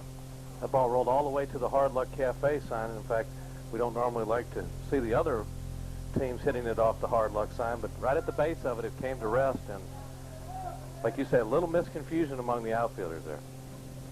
So 2 more runs come across. Runner at third. They're going to play the infield in. Swing and a miss by Cummings. 0-1. Strikeout in a single and 2 trips to the plate. The Rams will play everyone on the edge of the infield grass. They cannot afford to give up another run. Already now down 3. It's low, 1-1. And that caught stealing of Jarvis Johnson to end the bottom of the third looms even larger now, especially with the heart of your batting order up. Rams had already scored 1, in danger of doing more. That pitch back to the screener comes the runner headed for the plate. The throw, safe. He would have been out. The home plate umpire had the arm raised for the out, but it got away from Dustin Peck. The throw up the first base line about 15 feet. Floyd with a good stop and a good throw, but just not able to hang on to it was Peck. I guess you'd call that a wild pitch, and do you give the pitcher an error, or he didn't actually punch him out, so I guess we'll just call it a wild pitch. Ball got away, and that's how that worked. A 2-1 on the line to right field for a base hit. Another sharp line drive. This one off the bat of Cummings. He's at first for the 2nd time in this game, and line drives are almost a dime a dozen in this game. You wonder if Dustin Peck might be getting a little tired now. He looked really strong in his last inning, but the last batter hit a rope to right center field that Carrie had to make the catch, and there's been some shots hit here. Now here's Schmidt inside and gets away from Floyd a few feet. But Cummings stays put. It's 1 ball, no strikes to Jamie Schmidt, who is 0 for 1. Lane Floyd did make an excellent play on that wild pitch, getting to it and making the throw. And like you said, Kevin, the umpire was prepared to punch the runner out because he would have been out, but Dustin somehow lost the handle on the ball. That would have been a great turn of momentum in favor of the Newton Rams. There's a swing and a miss. That's Martin, by the way, hitting for Schmidt. Swinging and missing for strike 1. 1 ball, 1 strike, 1 down here. Troup County has already put 3 across, matching their total from the first and second innings, and they scored 3 in each of those. Peck with the off speed, the slide step, outside ball 2. And that breaking ball has lost its sharp breaker. That one just kind of hung out there and didn't come in at all. Surprised we're not seeing a little activity in the Ram bullpen. There's a swing and a miss. That looked like a much better pitch there from Peck as it stayed down. Evens up at 2 balls, 2 strikes. On deck is Richard Garcia, who blasted a double in the second inning.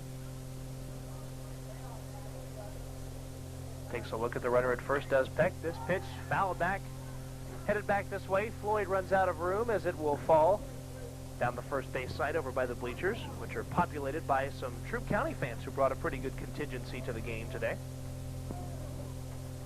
And of course, a very large amount of Newton Ram fans down below us. 2 balls, 2 strikes to Martin. 1 down. Runner again takes the lead. Here's the pitch. Lays off the outside fastball. So Peck will face a full count now. We'll see what he throws to Martin. He has walked 1 already. Of course, there always has been a large fan support backing out here at Riverside. There is a deep pop fly to right center field. Gilstrap with a beat. Lee calls him off, makes the catch in right center. That'll be the second out. Lee and Gilstrap both there on a ball hit almost in the gap. So again, you see speed from the outfielders as both Gilstrap and Lee made it to that pop fly. It's kind of unusual for the right fielder to normally have a better beat on it, but Ryan appeared to have the angle there as Carrie kind of circled behind, and Ryan just kind of cut in front of Carrie and made the play. First pitch, a swing and a miss from Garcia. Peck, again, keeping the ball on that outside part of the plate and working that part of the plate pretty much since he's been in the game. 0-1 pitch, again outside, again a swing and a miss, 0-2. Now, you've got 2 pitches on the outside part of the plate, 2 swings and misses. You're Dustin Peck or Lane Floyd, what do you do? I'm staying outside. He hasn't come close.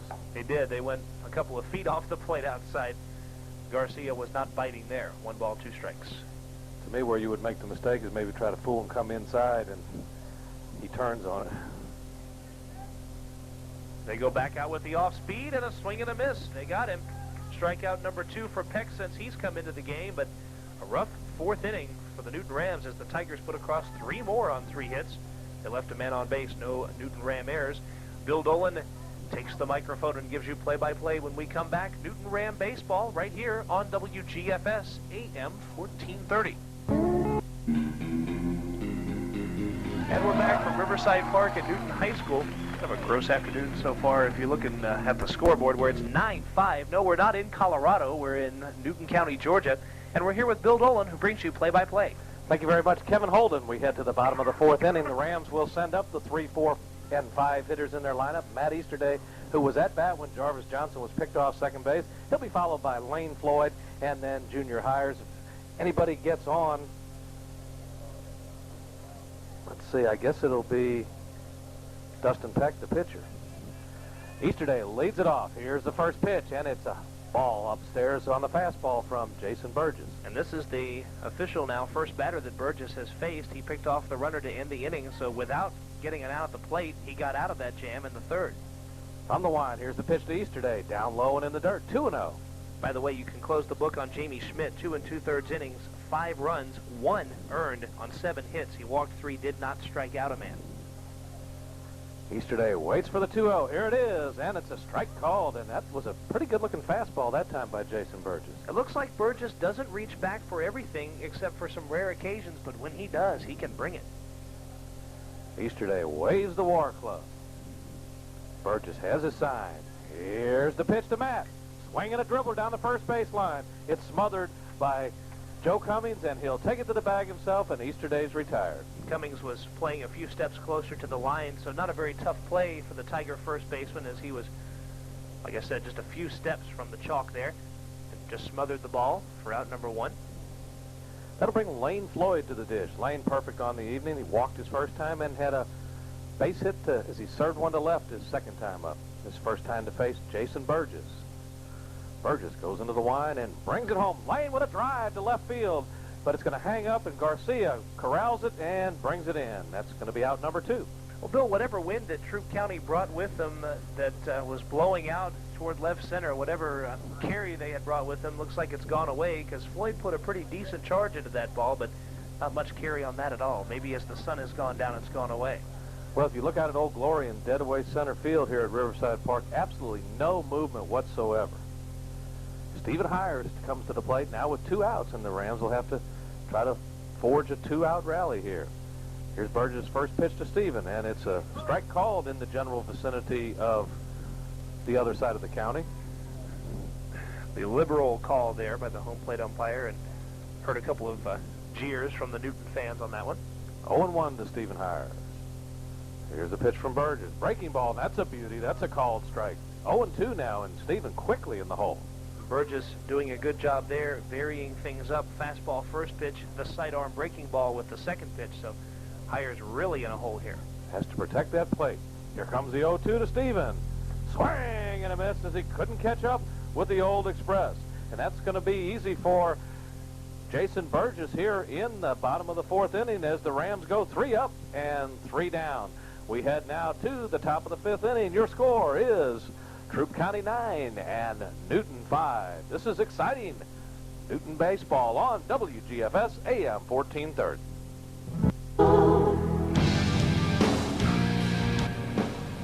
And welcome back to Riverside Park and Newton Ram baseball. Rams trail as we head to the top of the 5th inning by a score of 9-5, and it'll be Matt Barnes leading it off for the Troup County Tigers. Dustin Peck on the mound. He's working now his 3rd full inning. He came in relief in the 3rd inning, got out of a jam, but gave up 3 runs of his own to raise the score to 9-5. Peck from the wind. Here's the pitch, and it's a breaking ball that just doesn't quite snap off, and it's inside to Matt Barnes for a ball. Barnes with a single in the 1st and popped up to the 3rd baseman in the 3rd. There's a strike as he chased after a high fastball. Peck works quickly, brings the 1-1, and another swing and a miss as he worked the outside corner down around the knees. Good pitch by Dustin Peck. He's now ahead in the count, 1 ball and 2 strikes. Rams trail 9-5. We're in the 5th. Here's the next one from Peck, and just off the outside part of the plate. Good job of framing the pitch by Lane Floyd, but no call from the man in blue. That'll even the count now at 2-2. Here's the pitch. Swing and a miss, and a ball down in the dirt. Floyd up, guns it down to Stephen Hires, and that'll be a strikeout as Matt Barnes just overmatched by that breaking ball from Dustin Peck. And that's going to be the first out of the inning here in the 5th inning. And now around to the top of the order for the Tigers, and Jared Humphreys. Jared with 1 hit and 3 at-bats.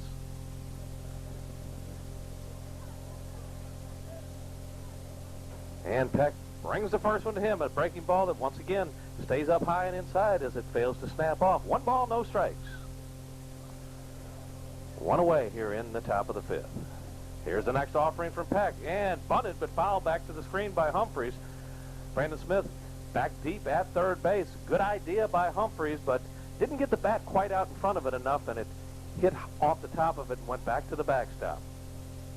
That evens the count now at 1-1 with 1 out in the 5th inning. Here's the 1-1 from Peck, and just a little bit down low on the outside part of the plate. Good looking pitch, but dropped just a bit low at the last minute. 2-1 the count now. Dustin winds and brings the 2-1, and a swing and a miss. A very feeble swing by Jared Humphreys at a good off-speed breaking pitch by Dustin Peck. Here's the next one, and it's down low. That'll raise the count full now at 3-2, Kevin Holden. All right, Bill Dolan, and nice job by Peck going out there and getting Barnes in the early going. Trying to do the same to Humphreys. Would be his 4th strikeout if he got it. Here's the 3-2, and it's low and away. And that'll put the runner on base for the Tigers. And there has not been an easy inning in this game if you're in the position of the Ram pitching staff. Every time the Tigers have had men on base and advancing them, they haven't really tested the arm of Lane Floyd. Kelton was caught stealing, but that was 1-3-6. Floyd never saw the ball on that play. That brings Dustin Davidson to the plate. Pickoff play, and back quickly is Jared Humphreys. Davidson is 2 for 3 on the night. A single in the first, single in the fourth, and a fly out to Ryan Lee back in the second as Lee made that good catch reaching over the foul territory and pulling it back in. And there's a fastball called strike on the outside corner from Peck to Davidson. 0-1 the count now. 1 out in the top of the 5th inning. Peck brings the next one. Swinging a dribbler back to the mound. He'll throw to second for 1, over to first. They got them both. And that's going to do it for the Troup County Tigers here in the top of the 5th. The old 1-6-3 twin killing done to perfection, and they look good pulling that. So for the Troup County Tigers, no runs, no hits, no errors, and nobody left in the top of the 5th. We head now to the bottom of the 5th. Your score is Troup County 9, Newton 5. You're listening to exciting Newton Ram baseball on your local leader for sports, WGFS AM 1430. Next time you take... And welcome back to Newton Ram baseball here on WGFS AM 1430. Glad you could join us here. Bill Dolan brings you play-by-play. Bill, let's try to get the Rams at least a 4 spot here in the 5th. They trail by 4. That would be good. Kevin Holden, thank you very much. And we're still trying to figure out how this is working, but Doyle Baker is still batting. So evidently is the DH now for... Is Doyle the DH? I have another the DH theory. batted? I have another theory, Bill. The fact that you can re-enter a player into a game once, this might be Baker being re-entered here as in his next at-bat here in the 5th. Could be. He bats against Jason Burgess, and Doyle bails out. Looks bad on a good curveball from Jason Burgess. This Burgess, skilled in all aspects of the game, a second baseman, very good pitcher, and of course drove the blast to left center. Baker behind in the count, 0-1 now. Burgess into the wind, brings it home. And that's the fastball down low in the dirt. And Rocky Cooley has been all over the ground. Notice with Burgess is I think he changes his delivery when he muscles up for that fastball. So since he changes that delivery, Ram hitters can watch that. 2-1 the count now to Baker. And there's a breaking ball and a beauty, and it's a called strike. Notice his delay with the front hand, the right hand. That right hand will go out a little farther, and he'll quicken up the front side of his body when he throws the fastball. And, of course, the Ram hitters, very alert. They'll be watching that. 2-2 the count now. Here's the pitch to Doyle, and he is punched out. Kind of a delayed call by the umpire. I was surprised he didn't call it immediately, but Doyle frozen once again by the breaking ball and unable to pull the trigger. That pitch, a carbon copy of the pitch called for strike 2, and you and I were in disbelief at the fact that at first we thought it wouldn't be strike 3, but Baker's gone. Second strikeout for Burgess. And Ryan Lee steps to the plate now. Ryan with a walk in 2 at-bats. Looks for the first one from Burgess. And there's that rare back and gun, and he really telegraphs that fastball like you were saying, Kevin. Yeah, the delivery just completely different when he throws the fastball, where he's really going full steam at the fastball. And the younger hitters may have a little trouble catching up with it, even though they know it. But watch for the experienced hitters, the Easterdays and Floyds, to take advantage when they step to the plate next. 1-1 the count. Here's the pitch. And same thing again, and at best you could call that a generous call, as it's called a strike on the outside portion of the plate. That one working somewhere around the outside corner and called a strike. Here's the 1-1. And Lee lays off the fastball as it tails away from him outside. 2-1 the count. Now if you're Ryan Lee trying to spark a Newton Ram rally, knowing that Burgess likes to throw the fastball in the middle of the count, we've seen a lot of 1-1 fastballs, 2-1 fastballs, you might sit on that pitch. The count is 2-1. Burgess brings it home, and it's a fastball, and it's down low again. And he almost looks like he hurts himself. He tries to gun it so much. He really reaches back for that's something extra when he's throwing that really hard fastball. Count now 3-1. The Rams need base runners, so a walk here will not hurt the Rams. Here comes the 3-1. And it's a breaking ball behind the head of Ryan Lee. He just kind of ducked underneath and got out of the way, and that's what it takes. You got to get some base runners any way you can. Play a little bit of ABC baseball here. And Ryan Lee, of course, getting a break there with the inside pitch. That one he had to duck down toward the plate to get out of the way of. That pitch very slow and just had the spinning rotation, not much movement. Joey Smith was scheduled as the hitter, but Smith apparently will be removed as Joe Brassfield pulls him out, and someone's grabbing a bat there. Looks like it's going to be Josh Millwood, I believe, Kevin. I thought I saw him coming in, and Joey Smith called back. And no, it's going to be Coach Brassfield coming out to hit. Ah, yes, without the helmet. I didn't think he had any eligibility left, but no, it will be Josh Millwood coming up to pinch hit here for Joey Smith. And then we'll go to people like Millwood here, Bill, during the year, because with the number of seniors, well, if you think of it logically, there are 10 on this team, and they can only put 9 on the field at any one point in time, which means there are a few seniors on this team who don't get the chance to play on a regular basis. Josh Millwood is a person who can contribute in various ways to this team, and watch for him to do a lot of this year. He bats here with 1 out in the bottom of the 5th inning. 1 runner on. Ryan Lee reached via the Annie Oakley. He strolls away from first. Burgess checks him, and he'll throw over there, and back quickly is Ryan Lee. This is not an instance where you want to get picked off or caught stealing down by 4 runs. I would stay close to that first base bag and let the hitter take care of the rest. Millwood digs in, looking for something to hit. Here's the pitch, and he takes a strike and shakes his head in disbelief. Thought it was a little low, I think, Kevin. I think so. That pitch close to the knees, and Millwood jumping back at first as if he thought he had gotten ball 1. No such luck. One of those rare back and gun fastballs from Burgess. He's ahead now in the count, 0-1. Peers in to get his sign from Cooley. Checks on Lee over at first and brings the next one. And that's a fastball outside. That'll even the count now at 1-1.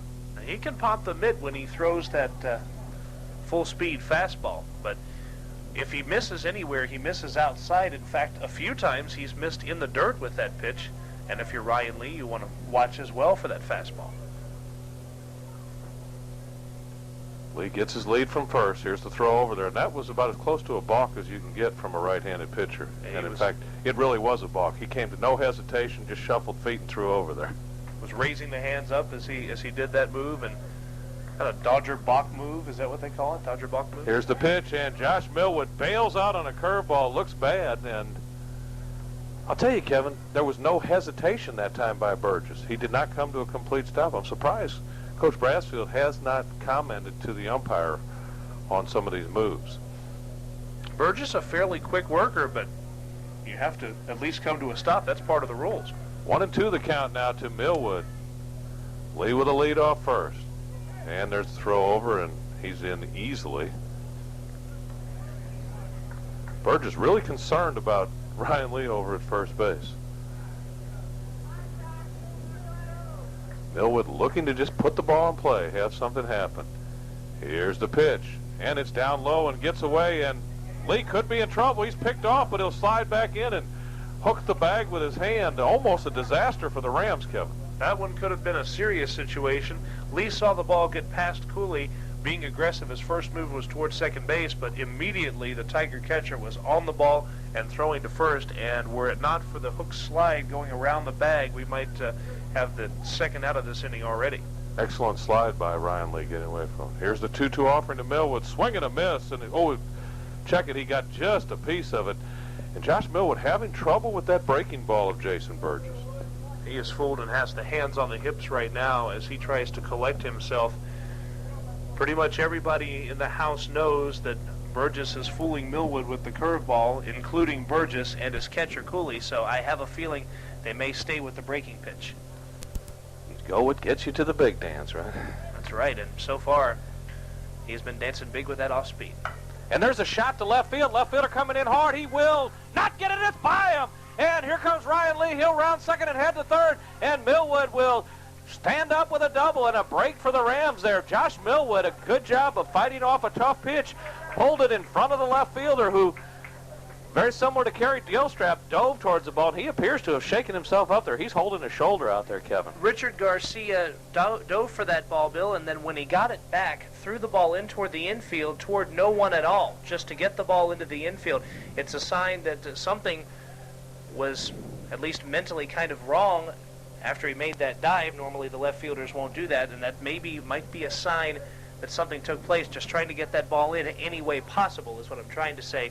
And this is going to bring Troup County's coach out to have a discussion with his team. But Garcia made a throw toward no one, and I'll tell you that I think Ryan Lee might have caught a break there, because an accurate throw to the third base bag might have had it. He really, of course, did not get a real good jump off of first base, and then kind of stumbled going around second base.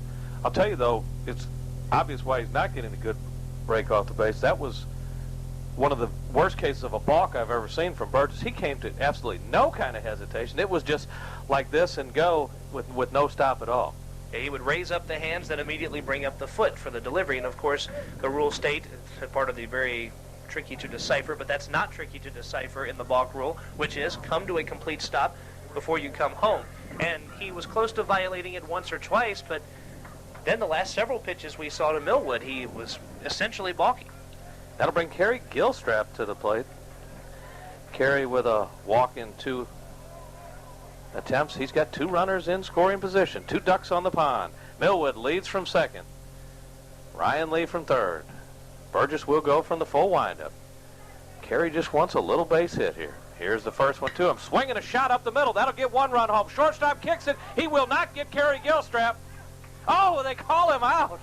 And here we go again, Kevin Holden. And if Coach Stanley Allen is furious down at first base. He is really letting that umpire have it now. The umpire was not in very good position, and there's just no way you can call him out on that play. And if there was anything at all that saved the Tigers, it was the stretch of Joe Cummings as he stretched down the right field line with his entire body to catch the throw. That may be what the first base umpire or the base umpire was taking a look at, but from all standpoints, and especially the Newton standpoint, Carrie Gilstrap appeared to have had a base hit there, and Joe Brassfield made sure the base umpire knew his opinion on that issue. Coach Brassfield went out and really kind of let him have it. That was after Coach Stanley Allen had given him a blast. That'll bring Jarvis Johnson to the plate. 2 outs now, though, and the first pitch is low and away. The Rams have not benefited much from any calls here tonight, Kevin. They have done some damage of their own, of course, with base running blunders and mental mistakes, but they haven't had any help from the men in blue either. 9-6 is your score now, though. Big runner down at third base now for the Rams. Jarvis wants to bring him home. Here's the pitch. Swinging a shot towards the right side. And the second baseman comes up, makes a good play, and will throw out Jarvis at first. Tony Martin ranges to his left and throws out Jarvis Johnson. For the Rams, they do get 1 run on 1 hit. There were no Troup County errors and 1 Ram runner left on base. We head now to the top of the 6th inning, and your score is now Troup County 9 and Newton 6. This is Newton Ram Baseball coming your way live on your local leader for sports, WGFS AM 1430. 9245. Back to Riverside Park at Newton High School, the unfortunate bottom half of inning number 5 for the Rams. You say, how can they score 1 run and be unfortunate? Well, Bill Dolan, it looked as if the Rams were due for a breakout inning, but some trouble with a couple of calls and also some other trouble with the Rams led to only getting 1 run on 1 hit, and they have a new pitcher as well. Jeremy Johnson takes the mound. This is the situation that Coach Brassfield wants to get to. Wants to get into the 6th or 7th inning when he can use Jeremy Johnson. He feels he can use him just about every day. That slide arming, wheeling motion, not real hard on the arm, and he can come back. And along with him, Doyle Baker re-enters the game and plants down at third base now for Brandon Smith. And leading off for the Tigers will be Brad Toney, the designated hitter. Here's Johnson's first pitch to him, and it's a fastball. Umpire looked like he wanted to call that one and then changed his mind. Had the head pointed to the right, as he often does when he calls the strike, but no arm that time. Here's the 1-0, and that's outside. 2-0 now. It's funny to watch the right-handed batters when they first face Jeremy Johnson and some weird swings that they take against him. 2-0 the count. Needs to come in with a strike here, and he does. 2-1 the count now. Caught that inside corner right about at the thighs, and Brad Toney didn't have a clue as to what to do with it. Working very quickly. Here comes the 2-1 from Jeremy, and it hits him right in the wallet. And that's the second Troup County Tiger batter hit by a Ram pitcher. This one catches Brad Toney in the wallet. Previously, we saw Jamie Schmidt get hit in the shoulder. What appeared, though, that he leaned into it. I don't think there was any attempt by Toney to lean into this one. He was kind of handcuffed and couldn't do much. That one's straight at you. There's no way to get out of that pitch. And this is going to be the Jason Burgess up to the plate, the pitcher now. Jason with that big 3-run homer in the first inning. 1-0 the count to him. Swinging a shot towards right center field. And Ryan Lee will not get it, and it's by him and all the way to the wall. He's over to get it back. Here's the throw in, and it will be a double for Jason Burgess, and the runners at second and third with nobody out. A deep fly ball to right field, and I think, Bill, that Ryan Lee got a late jump on that ball.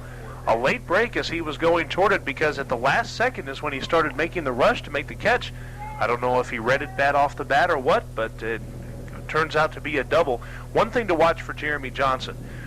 Joe Brassfield likes to use him every day, but in the game against Lovejoy, because of the extra innings, Johnson had to pitch 4 innings, and coming back only on 1-day rest after pitching 4 innings.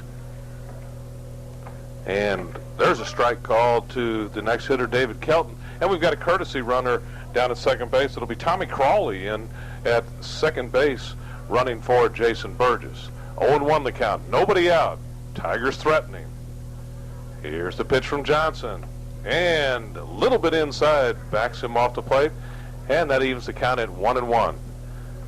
The Ram pitchers have not had an easy inning yet today, Kevin Holden. Absolutely not, and the 6th is certainly no exception as the infield is in. Johnson brings the next one, and that's a little bit low and away for a ball. Now, Johnson's motion with that side arm and the ball dropping normally gets some ground balls. Ram infield looking for the ground ball. They're going to come home with it if they get it. They're win all on the grass. Here's the 2-1. That's ball 3, and Johnson now in danger of loading the bases. And Joe Cummings, the first baseman, on deck. He's had 2 hits on the night. Pat, they decided, the Rams did, to go ahead and pass Kelton. With Johnson in such a bad situation, probably not a bad idea. You have a tendency, if you're a young pitcher, to, on a count like 3-0 or 3-1, fling in a ball that's very hittable that could be hit for a couple of runs being driven in. So Brassfield decides to load the bases here. That sets up the forces all around. Here's the pitch, and a swing and a miss. And Joe Cummings helps out Jeremy Johnson, swinging at a pitch well out of the strike zone. Johnson does 2 things very well. Number 1 is movement, keeping the ball moving. Number 2 is location. Always keeps the ball down. Here's the 0-1 way outside, and that one was up a little bit, Kevin. Neither got movement nor location there, so... Almost appeared like he just hung on to the ball too long, and it was a real late release. And Lane Floyd with a good job of keeping it from the backstop. Here's the 1-1. Low and inside as it got that natural kind of tail from that sidearm delivery moving in on the hitter Joe Cummings. But the count now 2-1. Jeremy has to throw a strike here. From the belt. Here's the pitch. And it's upstairs and away. Ball 3 now. And Jeremy Johnson in danger of walking in a run. And he is struggling some with his control here. And again, remember that Johnson has been used in virtually every game for the Rams, including those 4 innings Saturday night. Here comes the 3-1. Swing and a miss. At the high, hard one. About letter high. And Joe Cummings unable to catch up with that. Nice job by Johnson coming in there. 3-1. Not afraid to come after the hitter. He needs to do it again, though. 3-2.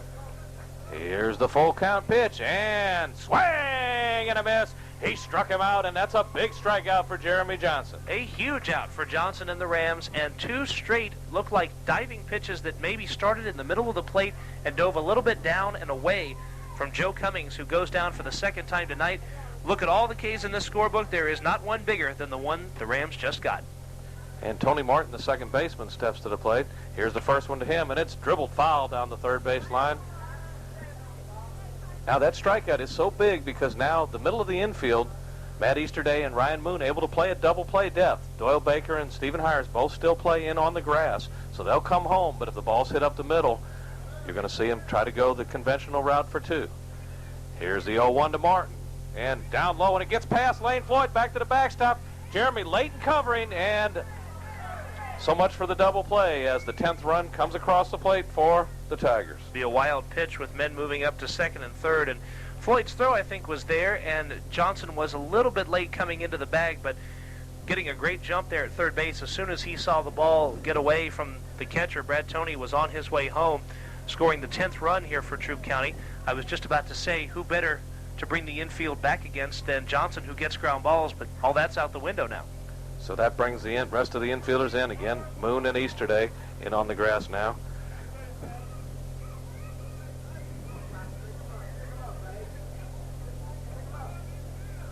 One and two the count. Good spot for another strikeout. Here's a pitch from Jeremy, and down low, it kicks away from Lane Floyd, but stays within the dirt, and he's able to come up with it. Martin holding up a hand toward Burgess at third base, saying, stay put. Check that courtesy runner, Crawley, out there at third base. 2-2 the count now. Jeremy wheels and deals. There's a shot up the middle, and that's a base hit, and that'll score 2. Gilstrap guns it in, and it's cut off by Stephen Hires, and their score now is 12-6 in favor of the Troup County Tigers. And here is where the troubles that the Rams have had on the mound are kind of coming into play for them, as they haven't had a pitcher really who could go out and blow away anybody tonight. Troup County has rung them up for 3 spots now on 4 different occasions, and this is the second base hit of the inning only, but the man was hit by a pitch, Toney, and the intentional walk to Kelton, where Johnson fell behind, both very crucial.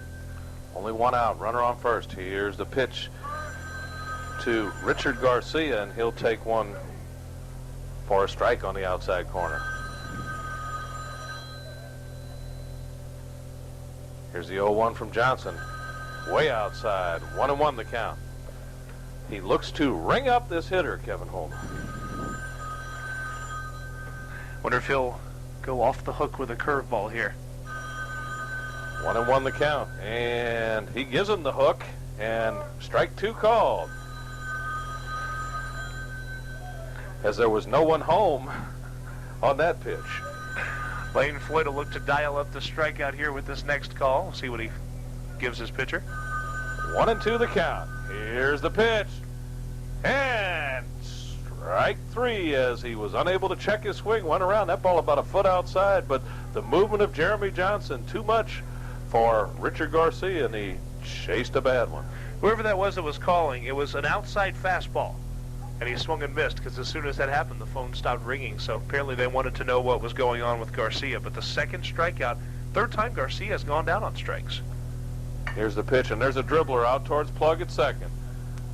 Up over to first, and that's going to do it for the Troup County Tigers here in the top of the 6th. So they score 3 huge runs, doing it by the benefit of only 2 hits. There were no Newton Ram errors, and 1 runner left on base. We head now to the bottom of the 6th, and time for a rally. The Rams trail by the score of 12-6. Newton Ram baseball coming your way on WGFS AM 1430. Bottom half of the 6th inning from Riverside Park, Newton High School, Covington, Georgia. Ram baseball on your sports leader, WGFS. Not good news, though, for the Rams as they trail 12-6 in the 6th. They're going to need a big-time rally, but who better to take us down the road to the 6-run rally than Bill Dolan with your play-by-play. Thank you very much, Kevin Holden. And the woes continue in this game for the Rams on the pitching side, as none of the pitchers have been very effective. All of them have been jumped on for at least 3 runs, and it has not been a pretty sight. But it's not too late. 2 more at-bats for the Rams, and they'll start with Ryan Moon leading off, followed by Easterday and Floyd. So the heart of the lineup, perhaps for the last time this game, unless they can really get something going. Jason Burgess working in his 3rd full inning. Brings the first one to Moon. Swinging a shot towards the left side. All the way out to the shortstop, and he will not get Moon. And we're going to give Plug a base hit there. The ball was booted by David Kelton, but I think by the time he got all the way into the hole, Kevin Holden, he does not throw. Jarvis Johnson picked off a second base. Let's see what Matt does here with a 3-1 count. Getting his lead, although it a short one, is Ryan Moon at first. Here's the pitch to Matt. Swing and a miss as he way out in front of the off-speed breaking pitch, and that's going to run the count full now to 3-2. And in situations like this, you see which pitch the pitcher has the most confidence in, because this is the pitch where he must get Easterday, the pitch he feels the best about throwing for a strike. Moon with a lead. Here's the pitch. Easterday swings and misses at a fastball low and away, actually outside of the strike zone, and a very good pitch by Jason Burgess. Well, we discussed how Easterday had been patient at the plate, but that time chasing after what, at least from our angle, would we thought have been ball 4, which would have put 2 men on. So Lane Floyd will have to recover for that and see what he can do. 1 out now. Ryan Moon, just a very short lead over there at first base. Burgess stops and brings it home, and there's that pitch, and that kicks way down the third baseline, and Moon easily down to second base. Almost, as far as he was, it almost looked like he had started on the delayed steal there, Kevin. I don't know.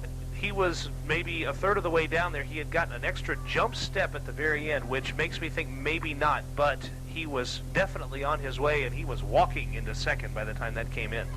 So do we call it a wild pitch, or do you give him a stolen base? Oh, I never even saw a flinch towards second base. We'd like to give Moon, but the stolen base, but I'm not sure. That might be a little questionable. Might be pushing it a little bit.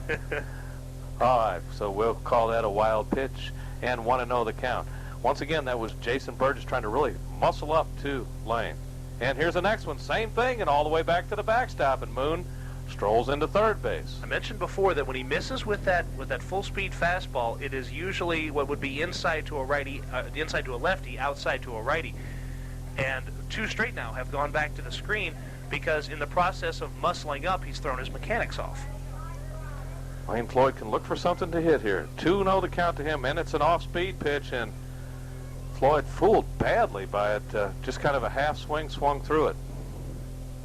Didn't take the wholehearted swing at that at all, and I think he gave up on the pitch about halfway in, but was committed to swinging already. 2-1 the count now to Floyd. Here's the pitch. Swinging sky deep to center field. Center fielder goes back. He will have a play on it. Underneath it is Humphreys. He's got it, and he's going to try to throw his arm out as he throws home, and Moon easily comes across the plate. Kind of a dangerous play there, especially with a 4-run lead or a 6-run lead, and the ball hit that deep. Why would you try to unleash it like that? And Jared Humphreys tried to show off the arm from center field to home plate. Remember, we do have a couple of scouts at this evening's ball game. I don't know if that's a factor or not, but I don't know if any arm shy of like a Ken Griffey Jr. or maybe even a Raul Mondesi may have trouble getting that man at home plate. I don't think you throw anybody out there from there unless it's me running. But credit Lane Floyd with a sac fly. That cuts the lead to 12-7. And the first one to Stephen Hires, and that's fouled down the right field line over in the area of the batting cages. And Stephen behind in the count now, 0-1. You remember a few years ago when Damon Berryhill and Sid Bream were both Braves and both not the fleetest of foot when they had the race for the slowest base runner? I think we should have the broadcaster race for the slowest broadcaster. Here's the pitch, and Stephen pops it up a mile high. And coming in is the second baseman, Martin, and a little bit of a snow cone squeeze there, kind of coming out the bottom of the snow cone, but that's going to do it for the Rams here in the bottom of the 6th inning. They do get 1 run. They did so on 1 hit. There were no errors and nobody left on base. We head to the final inning, inning number 7. Your score is Troup County 12. The Newton Rams 7. This is Newton Ram Baseball coming your way live on WGFS AM 1430. At Coast Springs attached. Top half of the 7th inning. We're here at Riverside Park at Newton High School, and the hex that Troup County has had on the Newton Rams continues. Rams have lost 3 of their last 4 to Troup County in the last 2 years, and Troup County threatening to make it 4-1 in the last 5 as they lead by 5. We head for the 7th. Bill Dolan, your play-by-play. Thank you very much, Kevin Holden, and it's certainly an uphill battle for the Newton Rams, and the key importance is Jeremy Johnson just has to close the door now on the Tigers. And leading it off will be, and that ball ripped down the left field line, but foul, and it is the leadoff hitter, Jared Humphreys, up at the plate. He turned on that Jeremy Johnson slow curveball and just ripped it down the line. He's one batter who has figured Johnson out, and there haven't been many, really, in all of Johnson's appearances who have done much damage against him, but that ball was definitely a shot. No balls and 1 strike. Here's the next one. Swing and a miss. He didn't fool out that off-speed breaking pitch as that broke about 2 feet towards the outside. And Humphreys was pretty much screwed into the ground as he was swinging at that, twisting his backside away from the pitch. Here's the 0-2. Swing and a miss, and another excellent pitch as he came inside, and Humphreys, after jumping quickly on the first pitch, quickly and quietly leaves the batter's box. On strike two, Humphreys slapping the backside of his body as if to remind the backside to stay in. It didn't. It flew right back out on the inside pitch. It's tough to do against the sidearm righty. You can tell your body to react that way, but man, is it tough. And Dustin Davidson steps to the plate. Davidson with 2 hits on the night. Here's the pitch, and it's dribbled foul back to the screen. Despite the fact that Johnson has given up the 3 runs, you take a look at the fact that he struck out 3. He hasn't walked a person except intentionally. He did hit the first man he faced, but that will happen with the sidearm righty. So, again, Johnson with not really a bad outing here. Here's the 0-1, and that's ball. 1-1 the count. Seen a lot worse looking pitches than that called strikes. I think Johnson would have liked that strike 2 call there. 1-1, 1 out. Here's the pitch. Swing and a miss as Davidson chases after one a lot farther out of the strike zone than the one before, and he comes up empty, and he's now behind in the count. 1 ball, 2 strikes. Jeremy working quickly. Here's the 1-2. Swing and a miss. And talk about letting the whole side of your body fly open, Kevin Holden. Dustin Davidson will have to go find a piece of equipment that he was faked out of right there. He lost an awful lot with that swing. Jeremy Johnson, the sidearm righty, and if you're a right-handed batter, regardless of where the ball ends up, it starts around the ribs, around the shoulder area. So your first tendency is to bail out. He throws the outside pitch, you're bailing, and then trying to hit an outside pitch. That one off the plate, it's tough enough to hit. And here's the first pitch, and it's down low in the dirt, and they're going to ask for an appeal. And the umpire didn't see it, but he throws up both hands because it appeared as though that was not a good check swing there, Kevin, by Brad Tony. Tony's had a perfect day, but in danger of making his first mistake at the plate. 1-0 the pitch. Swing in, dribbled out towards third baseman Doyle Baker. Up, guns to first, and Junior with a good dig at first. And for the first time all night, that 1-2-3 inning as the Rams get out of it with no damage. No runs, no hits, no errors, and nobody left in the top of the 7th. It's crunch time. Only one more at bat for the Newton Rams. We'll be back with it in just a moment. They trail by a score of 12-7. Listening to Newton Ram Baseball on WGFS AM 1430. Call them today, 786-9245. And the bottom half of the 7th inning at Riverside Park, and the Newton Rams needing a minor miracle here if they're going to beat Troup County. They are in danger of going down to them for the 4th time in their last 5 meetings. Down 12-7, Bill Dolan, it's time for a 7th inning rally. All right, Kevin Holden, thank you very much. The Rams will send Doyle Baker, Ryan Lee, and Josh Millwood to the plate here. The 6, 7, and 8 hitters in the lineup, and if anybody gets on, it'll be Carrie Gilstrap, and then around to the top of the order. So it's going to take some doing to get things going, and Doyle Baker will have to get it going. Doyle has reached base twice on fielder's choices, but is 0 for 3 on the night. His last time he was punched out on a slow, tantalizing curveball. Burgess from the belt brings it home, and he guns it into the dirt low and outside as he reared back for more gas. 1-0 the count. Rams need base runners and plenty of them. Here's the 1-0 to Baker. Swinging, he skies it to right field. That'll be easy for Matt Barnes. He's underneath it and squeezes it for the out. And 1 batter, 1 out. Bill, the last thing you'd want if you're in the 7th inning, down 5, is a pop fly.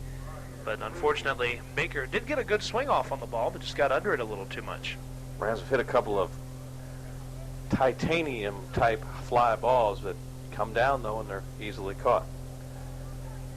And Ryan Lee to the plate now. Ryan with 2 walks on the night and also a fly out to the center fielder. So he's 0 for 1 in official at-bats. Slow curved ball. Stays high and away. 1-0 the count. In fact, 9 flyouts for the Rams here in just over 6 innings. So a lot of Rams getting under some balls. Here comes the 1-0 to Ryan Lee. And it almost hits him inside. He's ahead in the count now, 2-0. And if you remember, Bill, the way the Troup County defense, especially in the infield, played in the early going, you're trying to hit the ball on the ground more than you would in the air against this team. There were a couple other plays that they ended up making that were almost disasters. Here's a 2-0 to Lee. He'll check swing as the ball goes in the dirt and outside. 3-0 now. So Lee doing the right thing here. He'll take some pitches, maybe get a base runner. And, of course, the only way this can be done is 1 run at a time. You can't hit a 6-run homer in any situation, especially with no one on.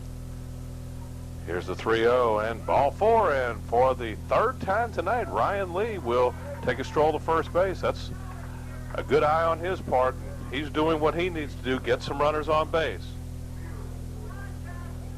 Josh Millwood listening to some advice from Coach Joe Brassfield. Head coach coaching down at third base across the diamond. Stanley in the house, Allen. Ready to bring the house down on the base umpire a few innings ago.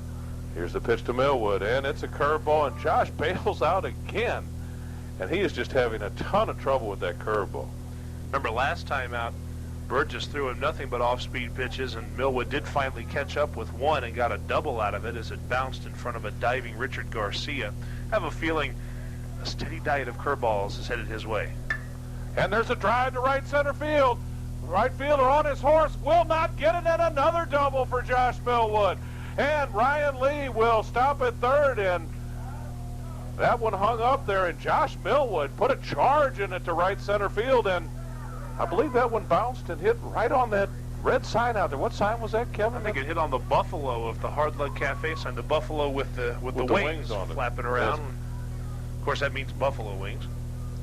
Josh Millwood now 2 for 2 with 2 doubles, and there was nothing cheap about that one, Bill. Seriously, he got under that ball, and I thought that maybe on a day when he got a little wind, that'd be out of here. He really got to put a charge into it. Matt Barnes didn't have a prayer at that one, as it was definitely in the gap. And that's going to bring Carrie Gilstrap to the plate, and he'll take a strike. And that was a good pitch from Burgess as he painted the outside corner with the fastball. And again, changed up the delivery, and now Gilstrap has had what will now be his 2nd look at Jason Burgess. See what he can do with it, but with 2 men on, this thing not over yet. Runners at 2nd and 3rd, only 1 out for Gilstrap. Here's the pitch. Swing, and a ball chopped up the middle, and it gets through for a base hit. 1 run is home. Here comes Millwood. Here's the throw, and he'll go back wisely as that center fielder now, Humphreys, unleashes a tremendous throw, but a base hit for Carrie Gilstrap. Millwood hesitated, and Brassfield fortunately got him stopped, Kevin. He did, because the throw from Humphreys was dead on. It was a little high, but Cooley could have come up with that and brought it down for the tag. And that's what Humphreys' first throw was about, just warming up for that situation. And it may have been good that the Rams saw that, because otherwise Millwood could have been dead meat at the plate. I think you're absolutely right. Top of the order now. It's not over. The fat lady isn't singing yet. Jarvis Johnson steps to the plate. Jarvis with a hit and 4 at-bats. Here's the first pitch to Jarvis. Upstairs for a ball. Now, if you're Jarvis Johnson, you're wanting to join the hit parade, of course, and keep things going, but patience may be the key here, because Burgess rattled for really the first time in this game, maybe walking people. And ball 2 up high. Ryan Moon, the second baseman, on deck, and he would represent the tying run if indeed Jarvis Johnson could get on here. The Rams have cut the lead to 12-8. It's the bottom of the 7th inning. The rally caps are on. 2-0 the count to Jarvis. Here's the pitch. Upstairs, ball 3. That's exactly what's happened, Bill, as Burgess has gotten somewhat rattled, and his catcher was telling him on the 2-0 to calm down, and I think the adrenaline was running through him as he was throwing the 3-0. Remember, he's that adrenaline type of pitcher because he has that in him to reach back for that fastball. Since you know he operates that way, you know if you can get to him and get working on the negative side of things, that you can start to rattle him make mistakes and walk people. You can bet Jarvis Johnson will not be swinging here with a 3-0 count. Here's the pitch, and it's down in the dirt. Ball 4, and the bases are loaded. And coming up to bat now, Ryan Moon. Ryan, 3 hits on the night. And would this ever be a big time to get another one? Troup County's head coach is going to come out here, Bill. He stopped before crossing the line. Are they going to make a change? Everyone is gathered around the pitcher's mound discussing at very extensive length, some strategy. Remember, with the bases loaded, a lot of possibilities here. They may be looking at things with a double play, perhaps, keeping the infield back. Remember, a 4-run lead, the run at third doesn't mean that much. So we'll see what they do. They keep the man in.